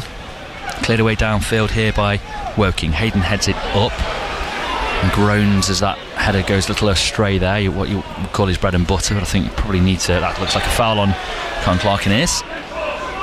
And he gets in between 2 men there and drills the ball out left hand side looking towards Regan Linney. It's a wonderful pass. What a pass it was. Trying to get around his man, gets a corner. Fantastic from Con Clark. In truth, in truth, there, I thought he'd actually got in the way of two other players and could have got forward himself. But when you can hit passes like that and he sees them and he wants to just get it done, you see why. And they're taking it quickly on the far side. Clark to the edge of the area. Harper cross in towards goal. Kelly after it. Goalkeeper has a bit of a flap at it. Kelly gets onto it, wraps it towards the top corner, but blazes it wide. Goal kick to Woking. But some fragility in their penalty area as well there, with that bit of a wild one from Will Jyskalainen in goal. Yeah, he likes to punch, the keeper. He doesn't look the biggest from here, but likes to already punched a couple of times rather than catch or being that dominant. But it was good to see Carlisle playing quick. Every opportunity Woking will take the time and try and slow things down. I've never seen a striker stand that high on the second phase. Maybe just with the wind, or in case he can't be offside, can he? He's going to be out of the game now. He's got some shift to get back. But he's trying to see if Jyskalainen can pick him out. Use the wind and the long kick. As Carlisle come forwards down the left hand side here with Linney. Checks inside, doesn't quite take the ball with him. Man's all over the back of him. I thought it was a foul in truth. Yeah, it could have been, but I mean, Harper's ran past him, so then if it doesn't quite work and he slipped over or he doesn't take his man on Linney, then he's got no support to play back to. Working the broken through the Carlisle press, and they're trying to work it out right hand side here. Hayden pinned his ears back and showed good pace to get there ahead of Boatswain. Much younger man. Hayden 29 in January, Boatswain only 20. But he's a big lad, isn't he, Boatswain? He just didn't quite look like he's got the pace about him. Into the area, Woking pick it up as Carlisle try and pass forward, but it's a little bit straightforward and easy for them to read, and they run across the midfield. Passing through a little bit easy there, through Carlisle's midfield. Peterman just takes up a position on this left-hand side, looking to give an option to get the ball back. Andrews it is actually, swirls it round the corner, headed away by Feeney, picked up by their number 3, Richards. Got to get on them second balls, too slow. Trying to win it back with Ajiboye here, but just shrugged off the ball there. Gets tight to his man. They play it back down the touchline. Going after it, Kelly, but he can't usher Akinola off the ball, and it goes back to the goalkeeper. And there's a lot of frustration around Brunton Park now. Just feeling like this. There have been a lot of people saying that this had been coming, and I kind of don't buy into that. If you're finding a way to get wins out, and you're not blistering everyone away, you're a bit less flash in a pan, you're a bit less prone to completely losing your form. I don't mind a team knowing how to work hard and grind out wins, and I don't think it's necessarily evidence that you're a poor side, but on the evidence of tonight, when the level has dipped from where it was, and if they were to lose a game like this, it's hard to argue with those people who said this had been coming, Paul. Yeah, it's still a long time though. They've got they've got match winners on the pitch. Just need to and on the bench. Yeah, and on the bench, but it's just a little bit pedestrian, a little bit sideways, backwards. Got to move it. What you said at half time there, just move the ball quicker. It's got to be quicker. 1-2 touch, especially along the back. Get it wide. There's groaning at Ajiboye there though, but everyone they're hiding a bit, to be honest, Paul. They're all stood behind men. There was no one for him to hit forwards there. It's all very well saying bet it forwards, but they'll groan if he gives it away as well. Need someone to stretch the game. It's all just in front of them, and it's difficult. But some like Gilead's made a forward run there. Look, why are the big diagonal passes out to an Ajiboye on the right or a Lily on the left? It's all like passing through through the obvious areas. Look like little close passes, and it's so easy to defend against because it's so predictable. Now that McAdam's looking forwards, no pass through the lines on. Ball around the corner, trying to forced ball out to Ajiboye, and Carlisle managed to get back onto it through a good interception from Gilead. They had given away possession. Now they go back across that defensive line, going back to what Kirsty messaged through on X at half time, a bit lazy when in control, and don't force the issue enough, don't go for the jugular. Yeah, a bit comfortable, and that sort of seems to come into the play, like as in what I said earlier, just I've got time, so I'll take 2, 3, 4, 5 seconds, and no, it needs to be 1-2 touch, move it on. Good pass, looking to release the man. The flag stays down, and the flag's gone up late. Not sure he was quite a late one, don't know or not. Kicked away. Gave Breeze appealing there that should be a yellow card, which I think was a bit much. But someone went the after wind, it. it just picked up there, didn't it? I actually thought he was in there. Well, the flag on the far side stayed down for a while, didn't it? Yeah. Got to keep playing. Hughes asking for a bit more from someone up front there. As Breeze plays out short to Hayden, to left back Harper, down the line to Clark, back into Hayden, trying to... I just want to see him a bit higher. I know he drops in and gets on the ball, and he can play these killer passes like he's looking for there, but like Gilead can do that. Or McAdam. I'd like to see Clark when you get someone who is that where good. He is now, between the lines. But somebody needs to pick him out in that position. He had space there. Andrews has come across to him now, but Hayden's run up and they're always looking for Linney.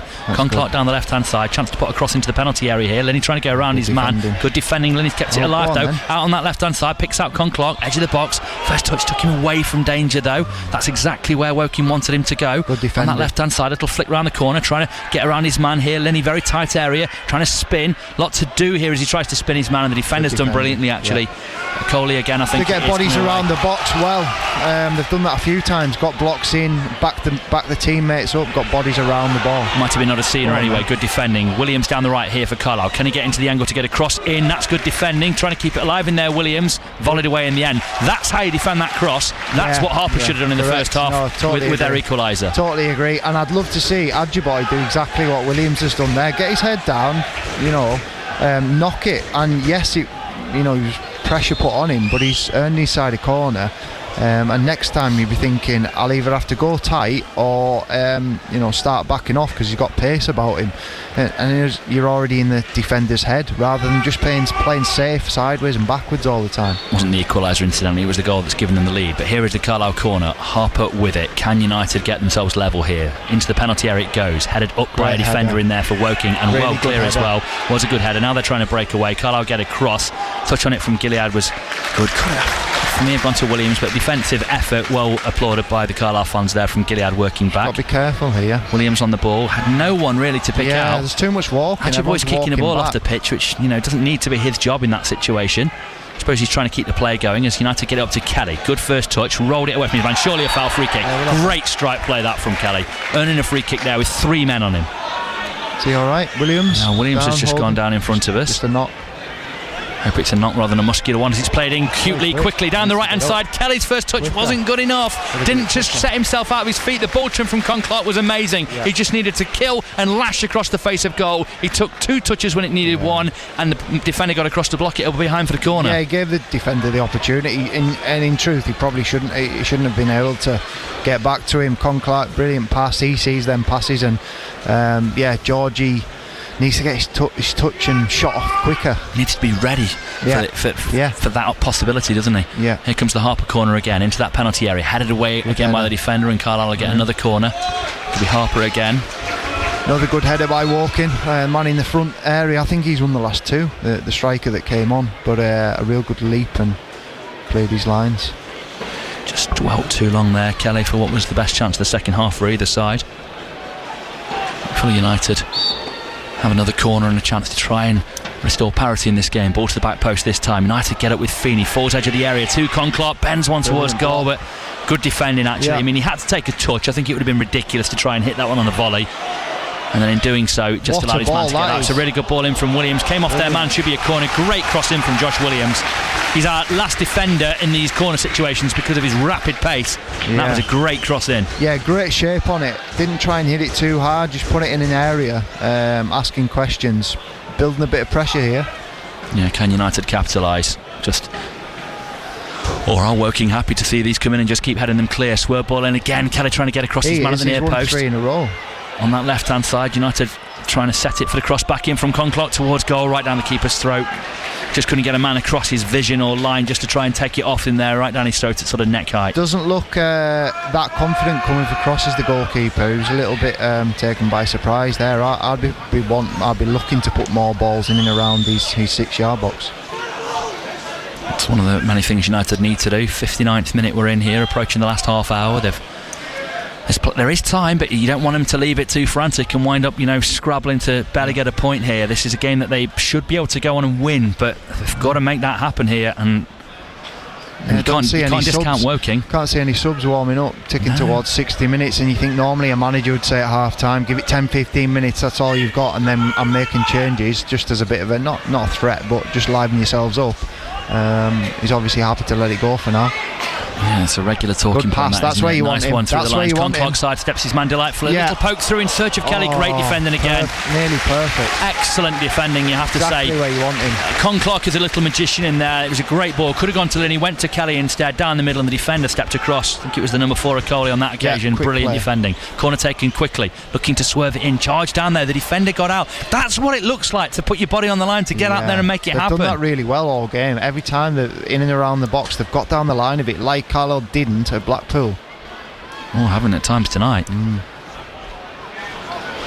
McAdam on the ball. Got time, pops it square. Williams onto it. Can he find somebody to pick out? Goes back to McAdam. He's got to be careful on it.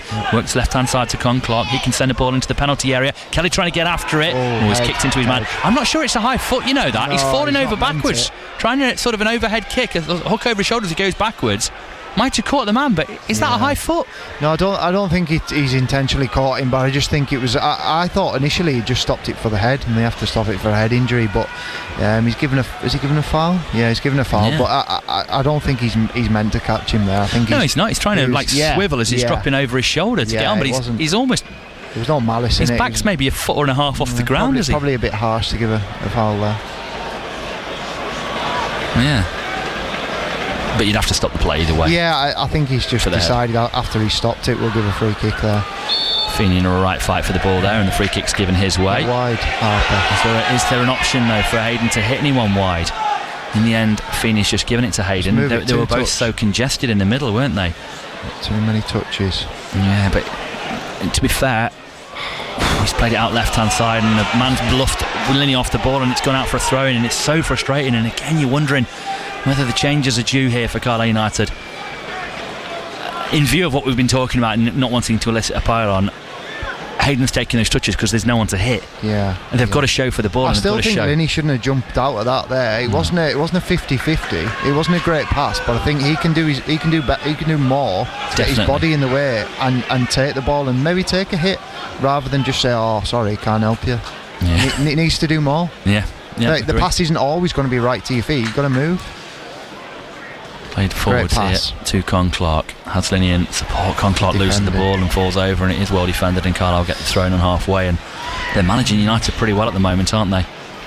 Just that one bit of they're quite happy to give up the ball and be sort of mid to low block really, and sit in and well drilled and make the ball go sideways and backwards. Yeah, and when it does get in and around the box, they've got bodies down the line well and seem to have good communication and be well organised. Big, strong, committed defenders who are very much putting everything on trying to protect what they've got here, and that is a lead at Carlisle by 2-1.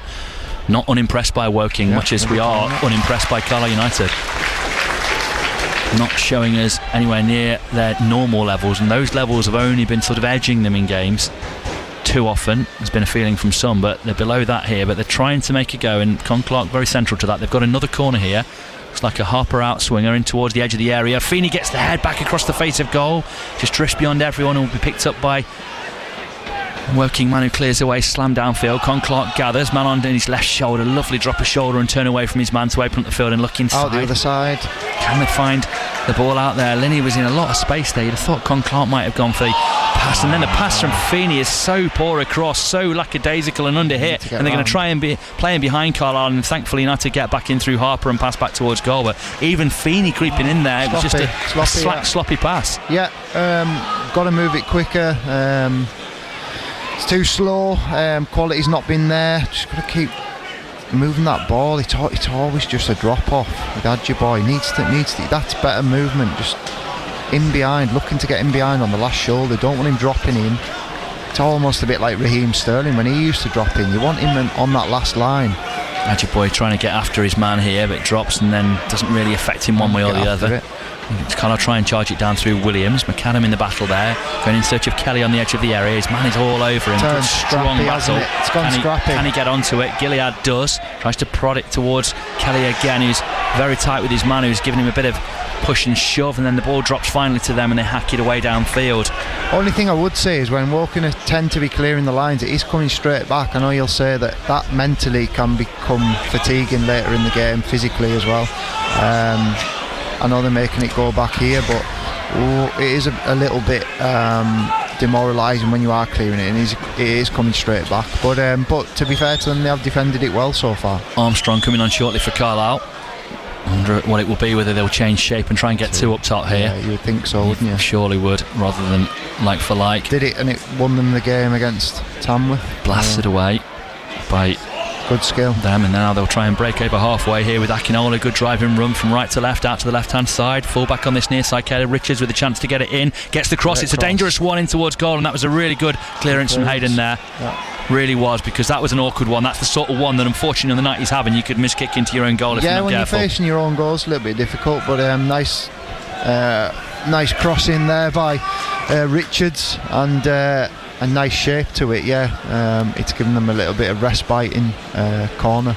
Carlisle aren't making the change while they're defending this Woking corner in front of the Woking fans.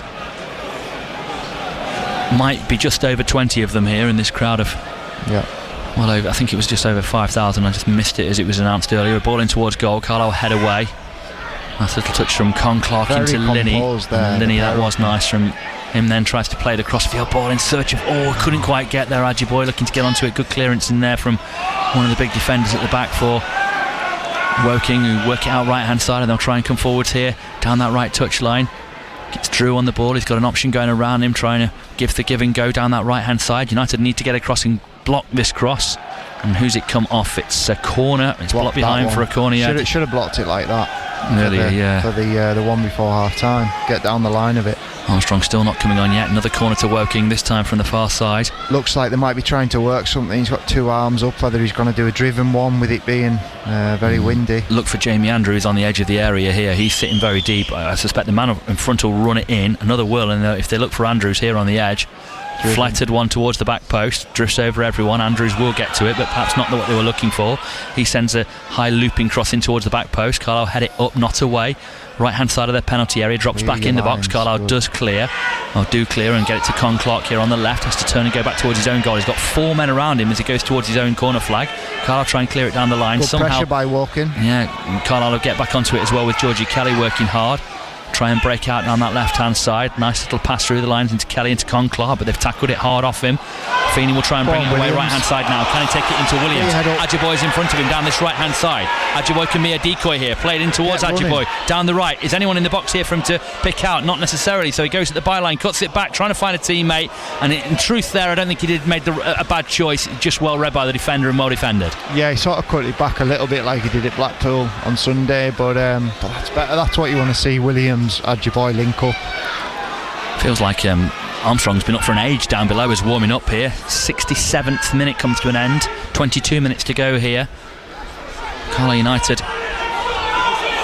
plenty of time to get this job done, but they need to go about doing it and make it happen rather than sitting hoping it's happened. They've got to be aggressive, front-footed, and go after Woking here. Anything else will not be accepted. Down the left, just dribbling forwards in a straight line. Edge of the area now, trying to come forward with Linney. Looks to sidestep his man. Gets it again, Edge. Takes the shot, looking to catch out the goalkeeper, but he didn't, and it's back with their stopper, Jeskalainen. And he takes his time in there. How long's this? 8 seconds, ref? Kelly brought that to the ref's attention, so it's bashed over the top. Really caught the wind, and gave Breeze scampering backwards for a moment. Shot, no, it was wide, wasn't it? Not shot on target. That's gone wide. On that left hand side. I don't think I've ever seen a sub stripped and ready to come on for so long. You just want to get on as well. They've had 2 or 3 corners, but the ball's just been in play other than those, and it's been there for donkeys. Buteman with the ball out right hand side. Pass. Hayden stopped thinking he might be able to cut it out, and then allowed it to get to the man on the right hand side, who's over by the corner flag, tries to take Aaron Hayden on, and Aaron Hayden just drags him back, manages to get across in anyway. How that is not a foul, I could never ever tell you. I don't know how he hasn't brought that back. Clearest foul, and probably yellow card there on Hayden. I don't know whether the ref just froze or what, but Hayden dragged his man around in a circle there. They're coming again here down the right. Hayden, he's got past him, he's got the shot through just beyond the back post. He's ghosted past him for fun. What are United doing here? He must be able to see this, Mark Hughes, down below. The change is Gilead for Armstrong when the ball finally goes out. That could have been 3-1. That could easily have been 3-1. That went just beyond the back post. The one before, when he runs past Hayden, is a yellow card, and if he doesn't pull him back, he's probably running into the box and a good chance of scoring there. And then literally a minute later, he just runs past him like he's not there and just goes past the post. Yeah, unbelievable, really. Far too easy. I mean, it's a tough one for a manager. It's a tough one for a manager, isn't it? Potentially taking somebody off who's having a nightmare, but you can only assume Mugabe's not really ready, or he doesn't quite want to go with Ellis at the moment. I don't know, because he's hoping Hayden can play his way through this, but it wouldn't be my choice. Yeah, Hayden almost looks like he's limping a bit now. Ball down the left as Carlisle trying to come forwards. Armstrong on for Gilead, trying to break away here. McAdam's got the wrong side of his man. It's great defending. It's a goal kick to work in. Superb work from them again. They see this out. They seem to be enjoying it. The team spirit there, patting each other on the back like siege mentality kind of thing. And yeah, they've had a couple of good chances now across the piece. And you would have to say that, you know, they're probably worthy of being in front. Oh yeah, if they see this out, they thoroughly deserve it. It's up to United now to show some of this quality. Yeah, you've got it. As we spoke about at the weekend, you know, when everything's going well, it's great. They've been on a really good run. Got to dig in now and show what they're about. Speak. Carlisle have had more shots and more on target and more possession now, but it's ball forward here that Kelly's trying to get onto. Chests it off to Con Clark. Back to him on that left hand side. Can he pick out Armstrong? It's a very big left footed cross in, well wide. Oh dear me, Armstrong. Working hard, trying to do the right thing there. Not his favoured foot, but that's a woeful cross in truth. Yeah, it wasn't his best. Frustrating. You can hear the moans and the groans. I'm just looking now at sort of what they've gone to. Yeah, it's 4-4-2, same as Tamworth, and just need to get balls into the box, get the ball wide, balls into the box. Two defenders to two attackers to mark, and got to ask questions. Yeah, they're definitely 4-4-2, aren't they now, after being 3-5-2 earlier. Woking are moving up currently to within 4 points of the playoff places. I kind of said that when I was chatting to Tim Mitchell from them last night on our Total Sport Weekend Review show, that, you know, what's Woking's ambition? Because, you know, if the result goes in their favour on Monday night it was rather, if the result goes in their favour, they've got around their man. That was a little drag for me. Not interested enough in it on that occasion. But yeah, if it goes in their favour, they're right up on the edge of the playoffs. And Tim thought that was probably just a touch beyond them to be in the playoffs long term. But I mean, the form they're on at the moment, as Williams has carried the ball out of play, trying to bring it forwards. Bit frustrated and frustrating. Aidan O'Brien about to come on. This will be 10 unbeaten for them, and it will be within a couple of a win and a point of the playoffs. Yeah, and they're about to bring on a real master schemer here. He's done it at all sorts of levels, Aidan O'Brien. Ball forwards looking for Boatswain. Headed away Williams for Carlisle. Nice cushion touching there, Con Clark. Ajiboye wanted to look forwards. Was it on? Clipped it down the line. Armstrong giving chase. Flailing leg from the defender. Got it away. Akinola. Not a bad ball forwards at all, that one. Carlisle to take the throw on this near side the right. Back to halfway from Williams. Forwards is sort of the groan around Brunton Park there. United work it out left hand side, but it's that sort of like football by numbers again, isn't it? To the 1, to the 2, to the 3, to the 4, just passing across in exactly the way you'd expect. 5-6 passes a goal in training when you're playing possession, but not really going anywhere. Ball across there, looking for the overlapping run of Williams. Not pulled it off. Ajiboye cut out. Ajiboye just didn't check to his man there, did he? Buteman, he was on him, and then he just sort of left him to it. And then when the ball broke to him, it leaves him free. That's a sort of awareness you just kind of want, isn't it? Now they're running forwards with Boatswain up towards the edge of the Carlisle penalty area. Leaves it to another man on the left hand side. Andrews the scorer of their brilliant equaliser. Finds a teammate on the edge of the area. Nice layoff there from Linney, and Carlisle can break forwards with Con Clark. Tried to scoop it forward, didn't quite come off, but he manages to gather it again and look forward. 3 men come towards him, so there must be a spare man. Good run from Ajiboye down the right hand side. He needs to get this under control and see what he can do here against Akinola. Right hand side, kicks it off Akinola, falls over, and Akinola clears. Carlisle try and nick it through McAdam. They're appealing for the handball. It might have been actually. Timmy Akinola running forwards here, really good running. Armstrong's worked very hard back, but win that. Akinola manages to work it right hand side well. Drew will pass it on, and they'll get into the space down the right hand side. Cut back cross into the penalty area, takes a deflection straight down Gabriel's throat. 74th minute we're in. Time is enjoying edging himself, away. Boatswain, that's just came on. Con Clark looks for the switch out to the left wing. Can he get it to Linney? No. not enough on it. Caught, maybe hung in the wind a little bit. Not getting on them second balls either. Yeah, he's a little bit tired now from that last run, but yeah, he's been had quite an impact since coming on. Boatswain. Yep. Ipswich last. Sloppy touch from Harper, just out of play, unforced errors. It's just all of these things creep in. It's frustrating. And continue to compound the situation. Carlisle are in here, 2-1 down, not a good performance, guilty of bringing about mistakes that led to the goals they've conceded, not doing enough to score at the other end. In conversation there, the Carlisle staff, about possibly making another change. And what to do? Well, you'd hope they were, because we haven't had enough of a demonstrable change at the moment, have we? As Williams tries to bring United forwards. Get turned. Ajiboye going short and long, then turns and looks inside. There's no one for him to hit though. He just runs into traffic and overruns it, loses the ball, actually tackles into his man and fouls him. And to be honest, it's just rank embarrassing, that. And there are boos around here, frustrated boos. I think we all need to not lose sight of the fact that we're still joint top of the league, even losing this as we are at the moment, and not quite turn so quickly. But it is a frustrating one, isn't it, seeing such a big opportunity to put daylight between yourselves and the chasing pack just disappearing in smoke right now. And it is this, we're in flames here. It's a car crash at the moment. It's frustrating, yeah, but if I'm Ajiboye there, he's overrun the ball and I'll be saying yes, sorry about that, but he's saying, Georgie, I actually need a face, I need a pass there, I need someone to move for the ball. The way that his body shape was, you could see he needed help, and no one, 2 or 3 around him were just looking at him rather than trying to help. Lovely turn, Lenny, and pass to Conclark on the left hand side. Can those two do it between them? Slid ball in, it's going to make it through to Yaskalainen, and it's not quite good enough on the left foot of Chris Conclark. Kelly wants the goalkeeper to be hurried here by the referee, and in the end he does bash it away downfield. O'Brien's ready to come on for the visitors, and here will come the change, because the ball's going to have to play for a throw-in on that far side, and the referee, is his attention being brought to it or not? No one seems to have told the referee, and they're letting Carlisle take the throw. I'm not entirely sure why there. And United on it now with Conclark in a deep anchoring midfield position once more.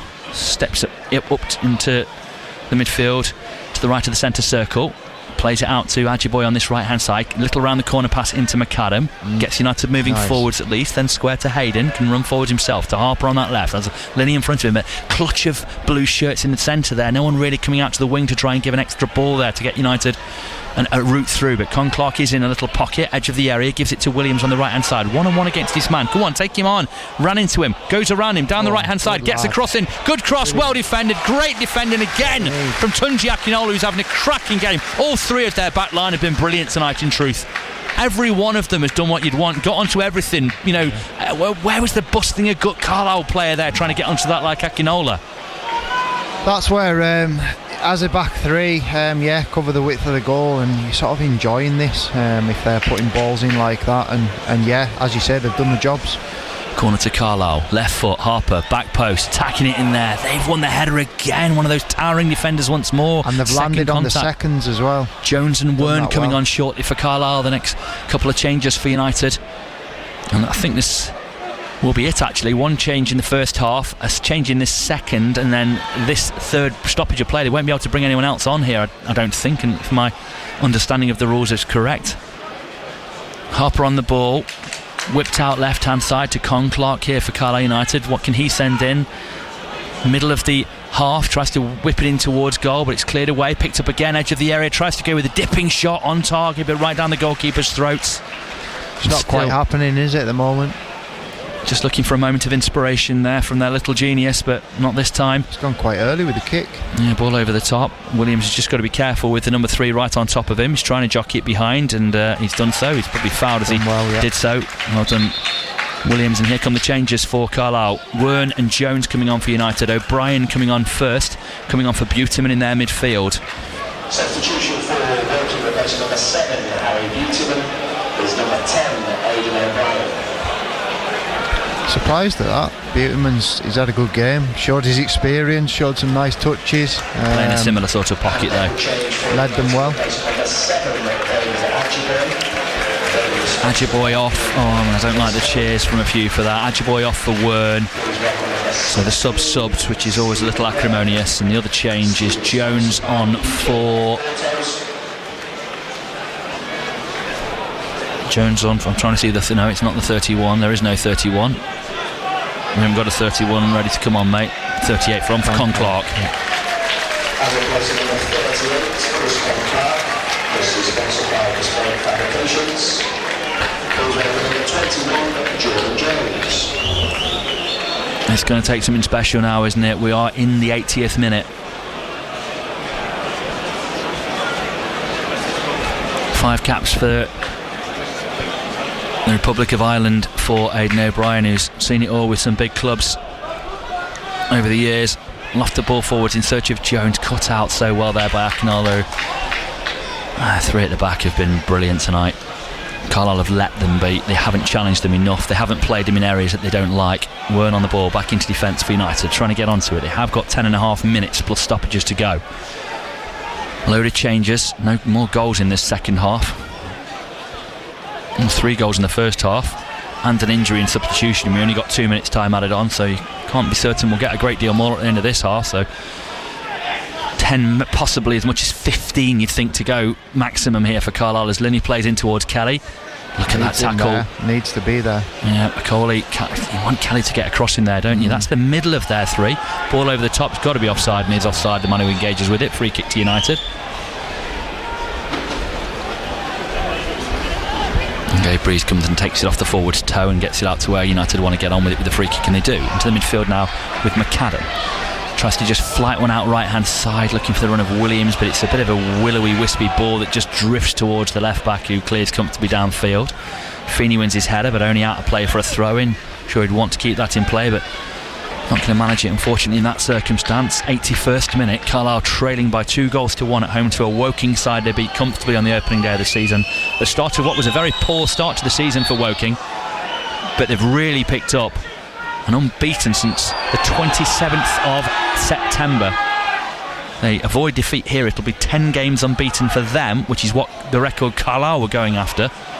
And they're currently surrendering meekly. I think will be the biggest disappointment, unfortunately, if it were to happen tonight. Can they change their stars here? Ball forwards to Linney. Stab back out here, left hand side to Harper. Wants to come forward but not on, so can play in field. Wern wants the ball, gets on it, spins. Can he bring somebody into play here? Turns and goes the other way, running forwards, looking at his man, gives it on to McAdam, who can drive on out that centre of midfield to the left touchline now, and Linney. All right foot, passes infield again. Wern comes and borrows, gets it, gives it back into halfway. There's no one forwards, but I don't think it necessarily needs quite that level of groaning. Sometimes the pass isn't on and you're just going to lose the ball if you try and run forwards and there's nothing there. They're covering the width of the pitch well with the back 5. McAdam with a aimless crossfield ball there, and again more boos around us here. Frustrated boos. Hughes frustrated as well. He's gesticulating things down at the touchline there about what he wants to see. Evis Mugabe's gone back off the tunnel there. Doesn't look stripped off to me like he's got any real intention of coming on. Nice to see him back amongst the Carlisle squad, mind. Might see him Saturday in the cup game, you would think. Maybe keeping him for that. If he's ready for it. Him and Atkinson maybe at the back in the central 2 for United, perhaps. Yeah. Clearance forward from Woking, finds touch, middle of the Carlisle half, left hand side. 83rd minute. Just want to see a bit of urgency now, like clock's ticking down and someone's got to get on the ball, and I know that's normally Con Clark or Linney, but others need to step up and ball into Wern here, but where's he going with it? Like, played into him. It's going nowhere. Yeah, it's meaningless. It's pass, but not with an end product. Because they've let them in so cheaply for those goals. More movement up top. It's too stand still. Got to make runs. It is, but everyone's just waiting. Their back 3 have been so imperious. He's going to have to go back to the goalkeeper here, Feeney, and that's getting more boos out. I'd be saying to the strikers there, if I'm Feeney, you've got to make a run forwards. They're all just everything's to the ball. Look, the back 5 are controlling them. There's a run from Kelly. Look, and they went for the ball, but the ball wasn't good enough. Yeah, you're right. The ball wasn't good enough, but at least they stretched the play. And it all contributes, doesn't it, to frustrating if you're Kelly there and you've already quite tired and you've been running your backside off, and then you make the run and the ball's absolutely bang, not even bang average, it's just poor. And the man's fallen over the ball. I thought it was a foul. I think he was looking for it. Pushed him in the back. It's absolutely no more than a push than the one that Jordan Jones got put on him there by their midfielder, and he doesn't go down. I don't see why they suddenly become so imbalanced when they're on a touchline with nowhere to go. Yeah. I don't mind seeing a ref not. He not hasn't given anything to the 24 on that linesman that side. He must be thinking, what have I done to you? Just when he went past Hayden. Everything's little set balls, isn't it? Played in, coming back. Yeah. Jordan Jones on, trying to get United going forwards here. Little pass around the corner and to take a little deflection off the defender's foot, which took it away from Williams. Jones was looking for the forward pass there. Just the reaction's just walk from Jones. Just jog or a walk's not enough. Need to get after the ball. No, and now he's not jogging, and now he's got to run back in here because the ball's away on that left-hand side, and he just bundles into his man. That was a foul as well. It's a funny ref, isn't he? This one, Aaron Jackson. For me, that's a foul, and there was a foul to them on the other side. He just seems to want to not get involved, but maybe that's not the worst thing actually for a ref to go with. Then there was a foul probably on a Carlisle man. Weren't trying to carry it forward. Needs help. Trips on the ball. I don't think he was fouled. In truth, he's done his hamstring. I think. Oh no, has he gone down holding his left hamstring? Yeah. Oh, is it just a dead leg? Oh, I hope it is. He did stretch it out as he tried to drive forwards there. He seems to be moving okay. Limping. Ball back to Gabe Breeze in goal for United. How's he moving? If I'm right, I don't think Carlisle can make another change. I think they've had the three different places where you can make them. Obviously Luamba on the first change, and then these two after in the second half. That's the 3 allotted in-game substitution windows, whatever they call them. Yeah, starting to think it's me. Am I the new Jabbo? Oh, don't. Oh, come on, let's get a goal. Or 2. Hayden protects the ball, plays it back towards Breeze. 86th minute. Still it's Carlisle 1, Woking 2. Depressingly so. If you're just joining us, nothing has changed really from the first half, and not enough gloves have been laid, have they, by any stretch of the imagination. Ball forwards, mainly through to Jeskalainen. It's become a bit predictable with the longer balls now and getting frustrated and forcing it. Without wishing to be edgy here, has it become, or has it been all game largely? Yeah. Since the first minute, and maybe a couple of touches of inspiration, but largely nothing but predictable here. Foul on Jones, gets a free kick on this right hand side, plays backwards to get Carlisle going forwards. Just not enough blows. Oh, Lenny lets the ball run across him, and he's starting to look frustrated, and he's frustrating those around. McAdam helps Carlisle win it back. Hayden gives it square to Harper on that left hand side. Nothing to hit because Lenny's come inside, but he can give it inside to Lenny. Runs out towards that left, but look, he's got men all around him. It's a great tackle. Really good tackle there from Timmy Akinola. Oh, he's miscontrolled it for another chance. Carried out a play, and Carlisle get the throw. Really was. Lenny thought he was just exploding into life there, and Akinola just rocked one of those ones around him. Yeah, works really hard for each other. Good togetherness, team spirit, work rate for your teammate. Ball trying to get Kelly on the ball here. Edge of the area, goes down. The Carlisle fans looking for the penalty. Hivelti was dragged. Kelly down, but Armstrong plays on. Williams on it, edge of the area. Fans appealing. Cross. Kelly did appeal, ref not interested. Carlisle have it on the left. Cross. Harper trying to find the angle to get the cross past his man, who's tracked him well in towards goal. Gets the corner off the defender in there again. That man defending the corner, is it Odesina again at the near post, getting onto that one, getting it behind, making sure United have nothing cheap and easy in there. 9:30 we're just up to here, 3 minutes of the 90 left, and right now pretty disastrous stuff from Carlisle United. Corner, near post, straight to the man at that near post, who clears easily back towards halfway. Poor delivery again, lower than waist height. Don't think it was a foul, incidentally, having just watched that as the stream catches up. Crossfield ball into the penalty area. Goalkeeper comes, punches at it, gets nowhere near anything. Hayden O'Brien with a great clearance, and then there's a slip here, but thankfully Breeze is out on the edge of his area and can clear because Williams slipped, but then his pass is totally overhit and they can break forwards. There's a man on the left hand side. Carlisle managed to get back in tackle and can come forwards here when they're trying to attack. 2 efforts really at trying to get away there. Then a foul on Lenny on that left hand side, and the referee had to give that free kick, and United a chance to cross into their penalty area. But in truth, not being defeatist here, do you have a great deal of confidence right now that they can put something in and win it? It depends who's taking it. Harper with that last corner, no, but Wern's trotting over, so hopefully he can produce a quality delivery. It's going to be a delivery in from wide, and if they don't win the first ball, they need to win the second ball in that way Jamie Andrews did in the first half to equalise for Woking, who lead 2-1 here at Carlisle. Wern takes the free kick in towards goal, vicious dipping off the defender corner. Everyone had gone near post, and thankfully the defender wasn't aware of that because he could have let that run behind. 89th minute, 90 seconds of the 90 to go. Carlisle corner. Is it Harper coming over to take this one, a left-footed in-swing, and they've got another change coming. Turner, the midfielder, coming on shortly. Have Woking. Wern is okay. Harper to take this corner, left-footed in-swinger in front of the Warwick Road end, into the middle, headed away commandingly by their man.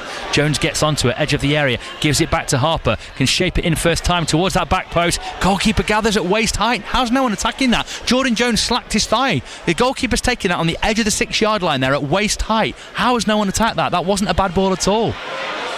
And now they're trying to break through on goal on the edge of the area. They've scored a third. Long ball over the top, and they've run onto it in between Carlisle's hapless defenders and prodded it home. And it's 3-1 here in the 90th minute. And this is nothing short of a disaster for Carlisle United. Really poor goal. Switched off there. One long punt. Shouldn't be able to get on the end of it. Aidan O'Brien, experienced EFL player, but you can't switch off and just expect each other to deal with it or not take responsibility. It's very disappointing. They've embarrassed Carlisle here. Like, they've had to do so little to have scored 3 goals at Brunton Park. Just use the wind there. Look for it a few times with the long punt and the striker staying really high, but far too easy. And I don't know, when things aren't going well, I just see people looking at each other and it's more than just the long punt. I'm watching it again here, lifted over the top. He's got 2 men around him. Williams gets goal side, gets barged off. McAdam didn't know the urgency. So they just didn't put enough in on him. I'll show it you again. I mean, there's really no point watching the match, is there, now in front of us? They're going to pull it back from here. But Juskalainen, fires it over the top. Carlisle trying to get in behind here, down the left-hand side. Good tackle again. Committed defending, smashes into the Carlisle man, and behind it goes for a goal kick, in fact. Great tackle. But let's just watch this goal again, if I can just rewind it for you. Look, Juskalainen over the top. Look, Williams is in front of O'Brien. Tries to get across him, gets barged off the ball. O'Brien's looking at the ball, Williams was looking at the man. McAdam just didn't sense the danger. Neither of them dealt with it. I don't think Williams has read the flight of the ball. I think he's misjudged it, and you don't let the ball bounce, do you? First lesson, get to the pitch of the ball, you head it or you clear it. And then it's been wrong-footed, and it just ends up passive. It's just so easy. Like, even when the guy earlier on went past Hayden with ease and he's put it past the post, but there wasn't even any body contact. It was just like statuesque, really. It's really surprising. Well, Market Harborough is the destination in the trophy at the weekend, and then United need to look beyond this game and to the National League again. And they'll overrun it down the right hand side, and it'll allow Carlisle to try and break away.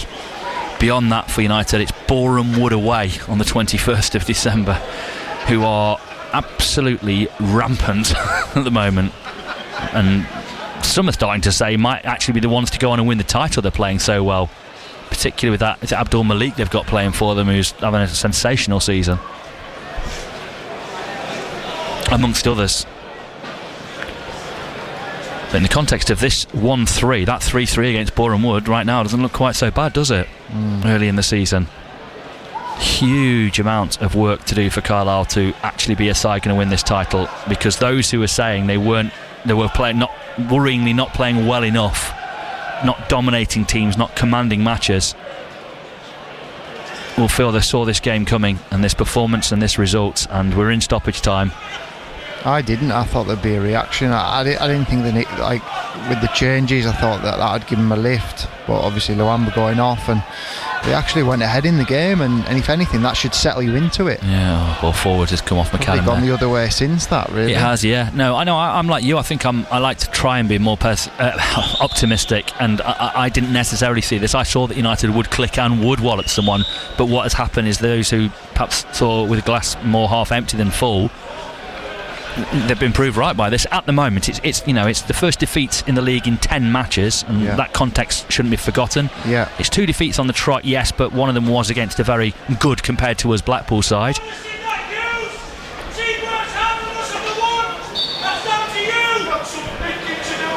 Yeah, a couple of shots from behind us there. Team works harder than us and they've won. That's down to you, says one, and another saying you've got some thinking to do. Not like he's become the wrong person or anything, but there are things that people have seen, can see, and these boos tell you what they feel about it. 3 points surrendered. Yeah, very disappointing result. All all runs come to an end at some point, as you say.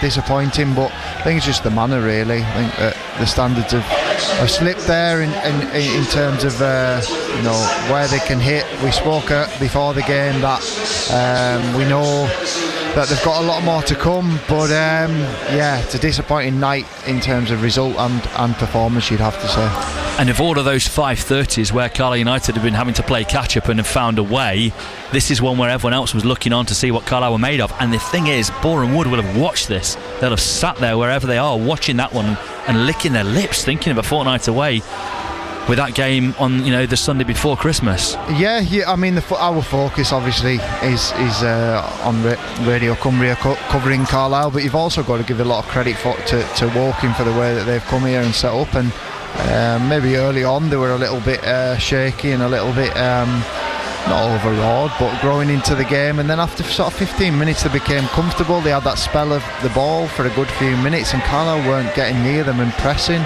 and getting after them, which is disappointing. I think when you have games like that, as a player, I'm the first to look at myself in the mirror and say, did I give everything for the team, for myself tonight? So I think there's some looking in the mirror to be done over the next, before the next game, certainly. Referee was the worst I've seen at this level. I hope his assessor's watching. We would have been beaten on that regardless, though. Very poor showing. I'm not sure I can quite see it that way, in truth. I think the ref let almost everything go. I don't feel he was a feature, and certainly I've seen worse. Can you ask Hughes in the interview why we only have 11 men in the box on a corner? Invite pressure. Why we always have 11 men in the box on a corner, I think he's saying. Apart from the brilliant opening goal, everything they've tried has failed. Woking want it more. What's all the passing back and across defensive shambles? Could somebody politely remind JP that we are not joint top and that this is non-league? We should not be content with this. Well, we are joint top. I mean, I know we're not top on goal difference, but it's frustration, isn't it, because of the performance, because of the result. I think everyone expected us to turn up here and make it count. But I actually think Woking have controlled the game there without the ball. They forced Carlisle to go back and sideways, and in Carlisle's case need to be better than that. Need to have more to break a side. More sides are coming here and doing that. But yeah, I think for Carlisle's got to be better than that. I think they'll know that themselves. Worst performance of the season, that genuine question. But when was the last time we played well and collected 3 points? Forest Green, perhaps.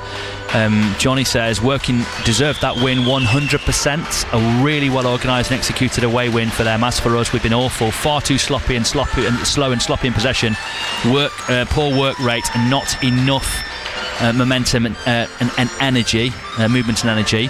Sky the Limit says that has to be the worst performance of the season, don't know where to start. Carl says, please can we not see Archibald again? He's one of, if not the worst I've seen in blue, and yes, that includes the last 2 seasons. Important decisions needed now on that defence. Armstrong needs to start away at Boreham Wood.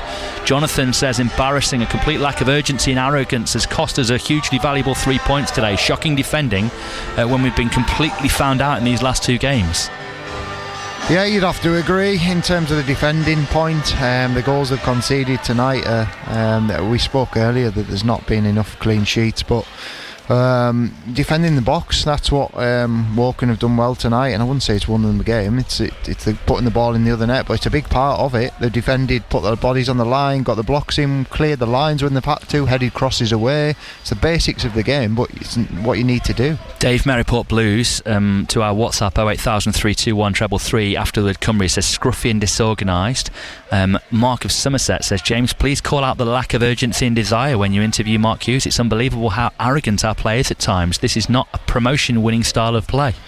Yeah, I called for urgency with about 15-20 minutes to go. It was almost like we were just accepting the result, which isn't what how it's been, and yeah, you want to see him pushing towards the end, and not just accepting a flat performance. You want to see who your leaders are when things aren't going great. That's what I think leadership is, not when everyone wants to come and play, when everything's rosy. I think it's when you need to dig in and show others the way. I think that's the disappointing part, that I saw a lot of looking to each other or looking over at the bench and not taken responsibility and taken it upon themselves to go and do something about it in the game. Paul in Upperby says, it amazes me Hughes still hasn't upgraded at left back. Where the division we end up in next season, Harper's miles off the standard. We already have 17 players under contract until the end of next season, not including Clark Gilead if they sign. We quickly need to ship out the also runs and make room for players good enough to get us over the line. Not so easy to ship out players though, is it, Paul Huntington, when you're a player who's wound up out of favour, not worked at a club, but you've got a few years left on your contract and it's a decent wage. You're not going anywhere unless everything's right your way. I think they'll be looking, already looking at getting players in, probably a couple or a few, and some will depend on others leaving and freeing up wages, whether that's on loan or permanent. But as you say, the move has to be right for the club and also the players. So some, as we've said on the podcast, are probably a bit comfortable just sitting here, whether they're not playing, whether they're a squad player. Are they knocking on the door saying I should be playing? Because if they're not, then there's that's a problem for those players that are like that. But I think it was a very flat performance and just sort of, it felt like it just kind of petered out towards the end, and it sort of looked like they looked a little bit fatigued towards the end. Obviously it's a big pitch, but as I said, Woking controlled it without the ball, and need to be better than that, and move the ball quicker, as we said at half time, and have that reaction. I still thought the first 15-20 minutes of the second half there'd be a reaction. Didn't quite get that. Then it turned a bit scrappy, and it sort of suited them to play on the counter really. And the third goal, the goal, you're not going to win any games if you defend like that tonight.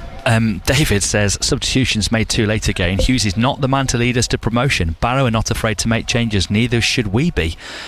Just a quick look, Barrow are 18th in League 2 and have won one game in the league since September the 27th. Not to sort of hammer the beleaguered Andy Wing, but that is a world apart from Carlisle, who've just ended a 9-match unbeaten run, including 7 wins, that has them, whatever your view, on the same points as the league leaders, only behind on goal difference. It's a bit ridiculous. I get some of the frustrations, a few other people talking about the late substitutions again, etc. There are things that Hughes can address, but talking about sacking him and getting someone else in when you're on level on points with the league leaders is ridiculous, surely. Yeah, I think again it's the emotion of the game. It's right after the game, and some people aren't just focusing on tonight. They're saying the performances and the results have been closer, the results wise, than they should have been, or the performances haven't been as good. But yeah, I think it's frustration, and we can see why, because the players haven't delivered tonight. But there's a long way to go, and but yeah, certain positions will be being looked at to be upgraded to improve the squad, certainly improve the starting 11, and yeah, I think a few need to have a good hard look at themselves after tonight. Weatherby Billy makes a really interesting point here. He says we're too slow at the back, putting no pressure on the opposition, allowing them to get back into position and get set, get at them quicker like York Rochdale do. Confidence looks completely shot. It's a tricky one, that, isn't it? Because York Rochdale, to a point, York in particular, play a little bit like how Mike Williams wanted Carlisle to play, but they're executing it properly with players who can do it, having worked on it for 3 or 4 seasons. I know they changed the manager this year, but somebody who came in and picked up what was there and ran with it, like John Ward did a little bit for Carlisle United, and others have done over the years with teams. O'Leary coming in after George Graham's team with that Leeds team all those years ago, Paul. You can't do that overnight, can you? You can't adapt and play just like how Rochdale and York do. You can work with what you've got and do what you can. I think what Mark Hughes is doing and has done with Carlisle in his period here is a very pragmatic way of doing things that has to this point got results, but a longer term strategy will require you to try and have more of a way of playing. But that's going back to Williamson, if you're not careful, trying to talk about ways of playing and ways to get forward. Yeah, I don't think we've got the players for that, but I would agree with the point that we should move the ball quicker. We said it at half time, it's too slow. It's almost like at times in the first half of games, especially the ones I've seen here, like it's too easy, because they sit in and you've got loads of time at the back and you think, I'm going to have an easy afternoon here, so I can just take my time on the ball. But no, that's when you need to move the ball quicker and just play 2-3 touch, not like for the first the free kick when Hayden overruns the ball, gives away a free kick for the first goal. I know there was then other parts after that, but I think just shorten up your touches and move that ball quick.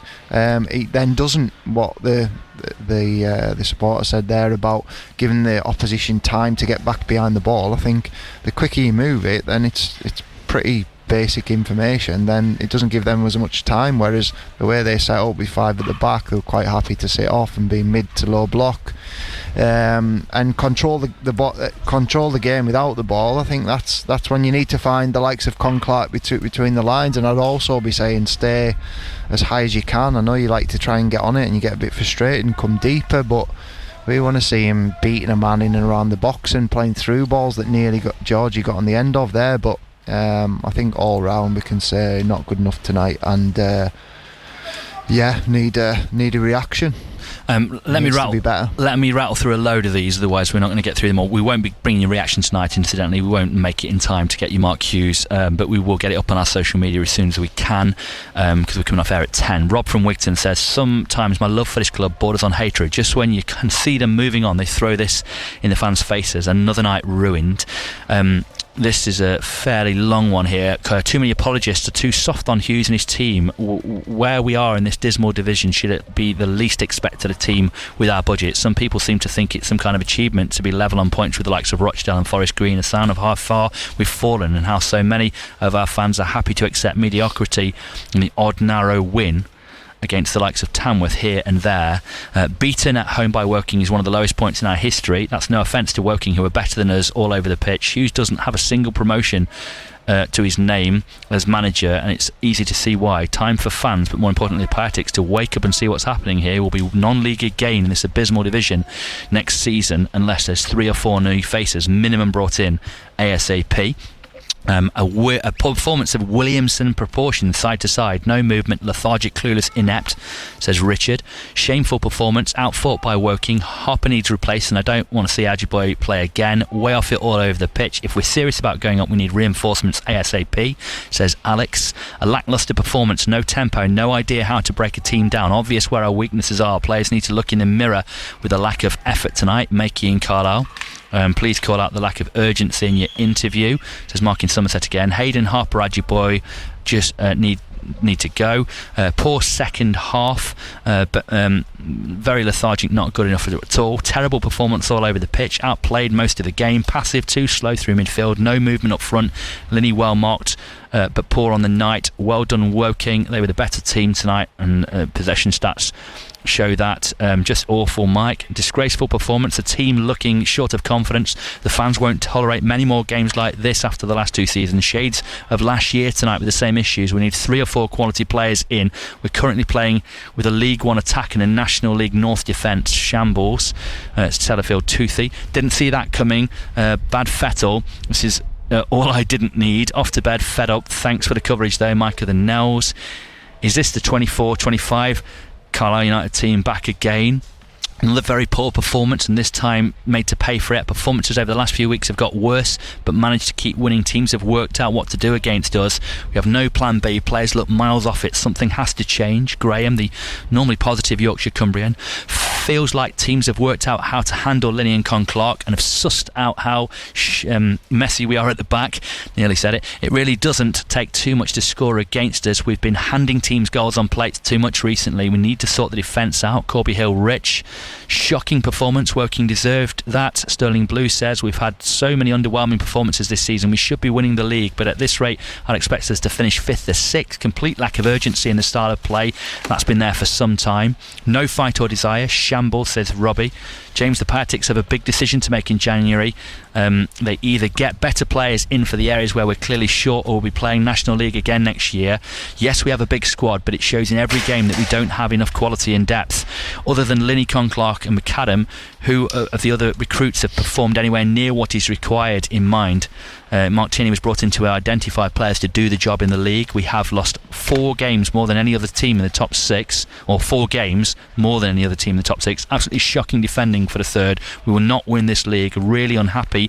Anth from Milton Keynes. PS, who is the defence coach? Does Hunts fancy the job? Paul in the USA. Wind was definitely used by them more than us. Chance to clear go clear at the top, even with the draw, and we blew it. Woking 10 unbeaten, they managed the game well. Shambles of a performance. Woking worked harder than us, got the result they deserved. Getting beat by a better team, you can take, but getting beat when we didn't have the application and work to compete is unacceptable, Mike. We've been found out. Stop our left hand side and we have nothing. The right hand side needs better quality and more threat, need better midfielders, need players out and more quality in. Another year, says Grant, at this level, says Grant in Liverpool. Let me just go to the X messages, because people are taking the time to get in touch. I'm going to get through as many as I can. Disgusting performance tonight, says Owen. Every single team when we have played over the last 2 months have played the same way against us. We're predictable. All you do is stand off against us and they beat us, and guess what? We don't. What a load of Glart, can I say that was says Anne-Marie. Woking had just had a go and it worked. Quite embarrassing, so pedestrian. Cameron, time to change the manager. I think haven't played well for a full game since Forest Green, which is 2 months ago. Clark not interested unless passing to Linney. Wouldn't be paying anything for him. Look at how quick the ground emptied tonight. Not good enough. Webby, how people clap that off is embarrassing. Well done, Woking.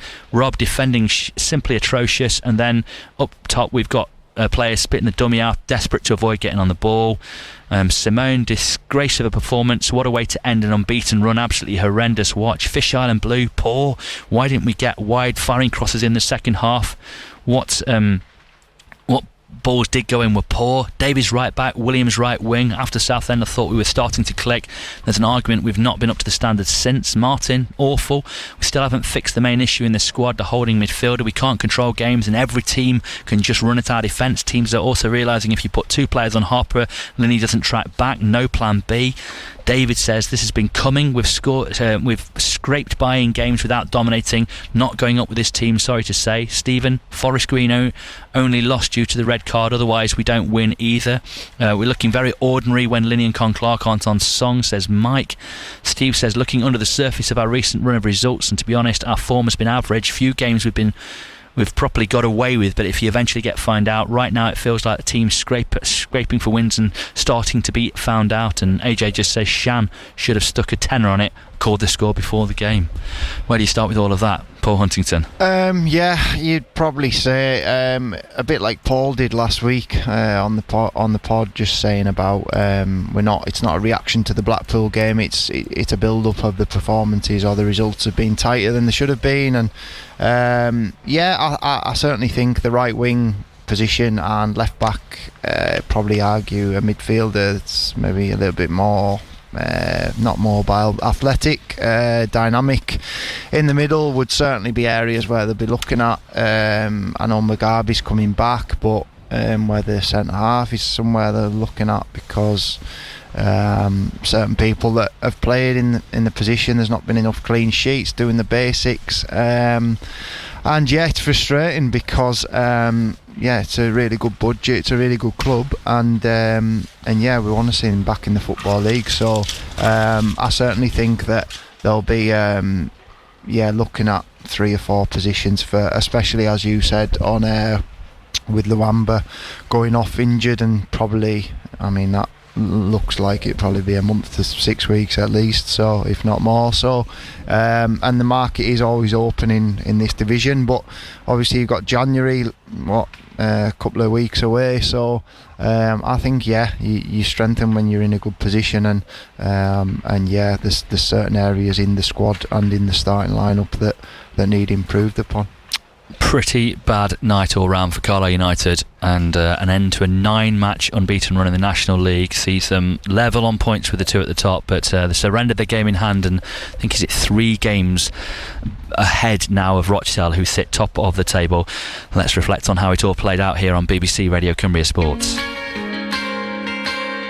It's underway then in this latest game, in this fight, this slog to get up into the Football League once again for Carlisle United, looking to go to the top of the table this evening in the 22nd game, so taking them almost to that halfway point. Flick inside from Clark there, trying to find Gilead. See tracking back. He's not tracking. Off. Yeah, he's trying to get away down the right hand side. He's not running right, but Williams bringing it forwards out to Luamba, right of the area, gets the shot away. What a finish! I think his hamstring is gone, but he's just absolutely walloped that into the back back of the net. Carlisle take the lead in the 25th minute. Will he be able to carry on? I don't know, but he saw it. 42nd minute just coming to an end. Ball into the area. Carlisle head it down, trying to get the next contact. Linney does, picked up on the edge, shot towards goal. What a strike that is. It's an absolute beauty into the back of the net. Left foot swirled over the top of Breeze. It's an absolutely brilliant strike on goal by the man with a big throw. It turns out he's also got a big shot. Jamie Andrews' third goal of the season, whistles over Breeze and into the side netting. 43rd minute.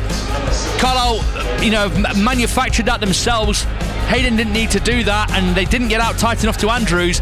All of that said, that's a wonderful goal, and it's 1-1. Both hands up in the air from the free kick taker, slides it in towards goal. It was an awkward one for Breeze to deal with, and he gets onto it. It's to the man who had that shot again, I think, on the edge of the area. Akinola plays it out right hand side, looking for the wing back Drew on this near side, trying to get at his man, cuts it back into the area. They've got the shot towards goal, bit of a scramble. Hayden plays it off his own man. They've shot, they've scored. Absolutely ridiculous defending, absolutely kamikaze defending, and there are boos around from that. That was hapless in the extreme. It pitched up in the area, a wild swing straight off a man in front of him, dropped to another who's turned and knocked it into the side netting. Nothing Breeze could do. What are they doing? 2-1 down now, going to be at half time. Jones gets onto it, edge of the area, gives it back to Harper, can shape it in first time towards that back post. Goalkeeper gathers at waist height. How's no one attacking that? Jordan Jones slacked his thigh.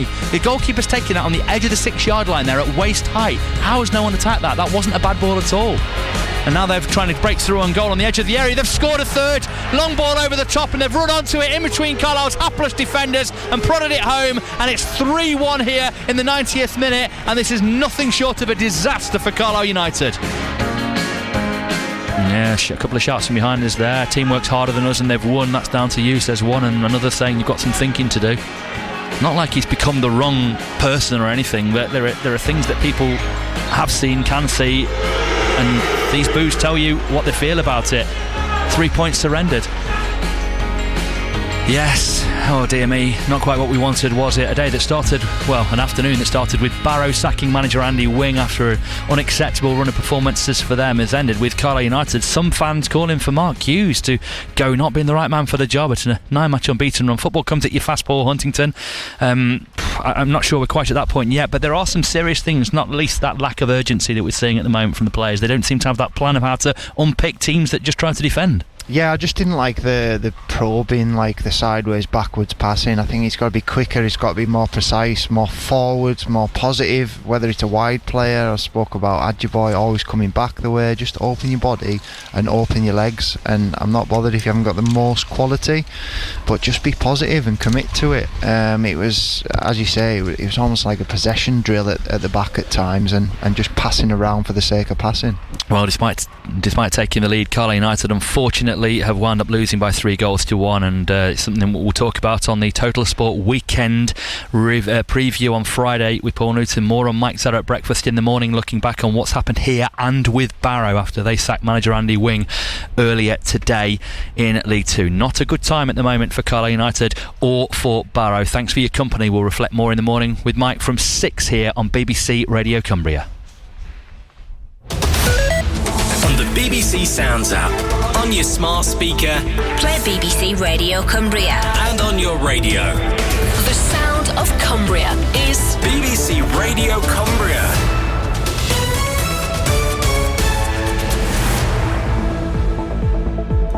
At 10 with the BBC News, I'm Carl Hartley. Next week's 5-day strike by resident doctors could be called off. The government have put forward a new offer to try and avoid the walkout, which the British Medical Association says it'll put before its members. The offer includes the government funding mandatory examinations and membership fees. The Health Secretary, Wes Streeting, says it also includes increasing the number of training places. We will bring forward emergency legislation that will mean that UK doctors get first priority on those training places. And we're also proposing to increase the number of specialty training places from an extra 1,000 to an extra 4,000. President Trump says the US has seized an oil tanker off the coast of Venezuela. There have been no details about the ship's name or under which country's flag it was sailing. A man has been found guilty of murdering his ex-girlfriend's sister and her 3 children by setting fire to her house in Bradford. Shiraz Ali killed 29-year-old Bryony Goworth, 2 daughters and a 5-year-old son in August last year. He was also found guilty of the attempted murder of Antonio Goworth. Benji Bush from the West Yorkshire Fire Service described what they faced when they arrived. The flames were very intense. We could see it was a significant fire. You know, this is the sort of thing that firefighters talk about afterwards, about could we have been any better, could we have done anything more? But this particular incident was a challenging house fire. Now, the BBC has been investigating the issue of antisocial behaviour on public transport. Often online, there are videos posted of altercations and vehicles being damaged. The British Transport Police recorded more than 40,000 incidents of antisocial behaviour in 2024 to 2025, which is an increase of 24% on the previous year. These bus users in Birmingham say they've experienced people blasting fireworks at buses, a lot of gang violence, a lot of knife crime, just loads of fights and arguments. They will literally open the back of the bus, the emergency exit, and get on and then get off. It does make me feel unsafe. The former Olympic swimmer Sharon Davis and the boss of Iceland supermarkets Richard Walker are among those who've been nominated for a peerage. Labour have made 25 recommendations, including Mr Walker. Ms Davis is one of 3 nominations made by the Conservatives. Iceland, the country, has become the 5th country to announce it will boycott next year's Eurovision Song Contest. Spain, Ireland, Slovenia and the Netherlands withdrew last week after it was confirmed that Israel would take part. And the best-selling author Sophie Kinsella has died at the age of 55. She had been diagnosed with a rare form of brain cancer. You can read more on these stories on the BBC News website. You're now up to date. It's 3 minutes past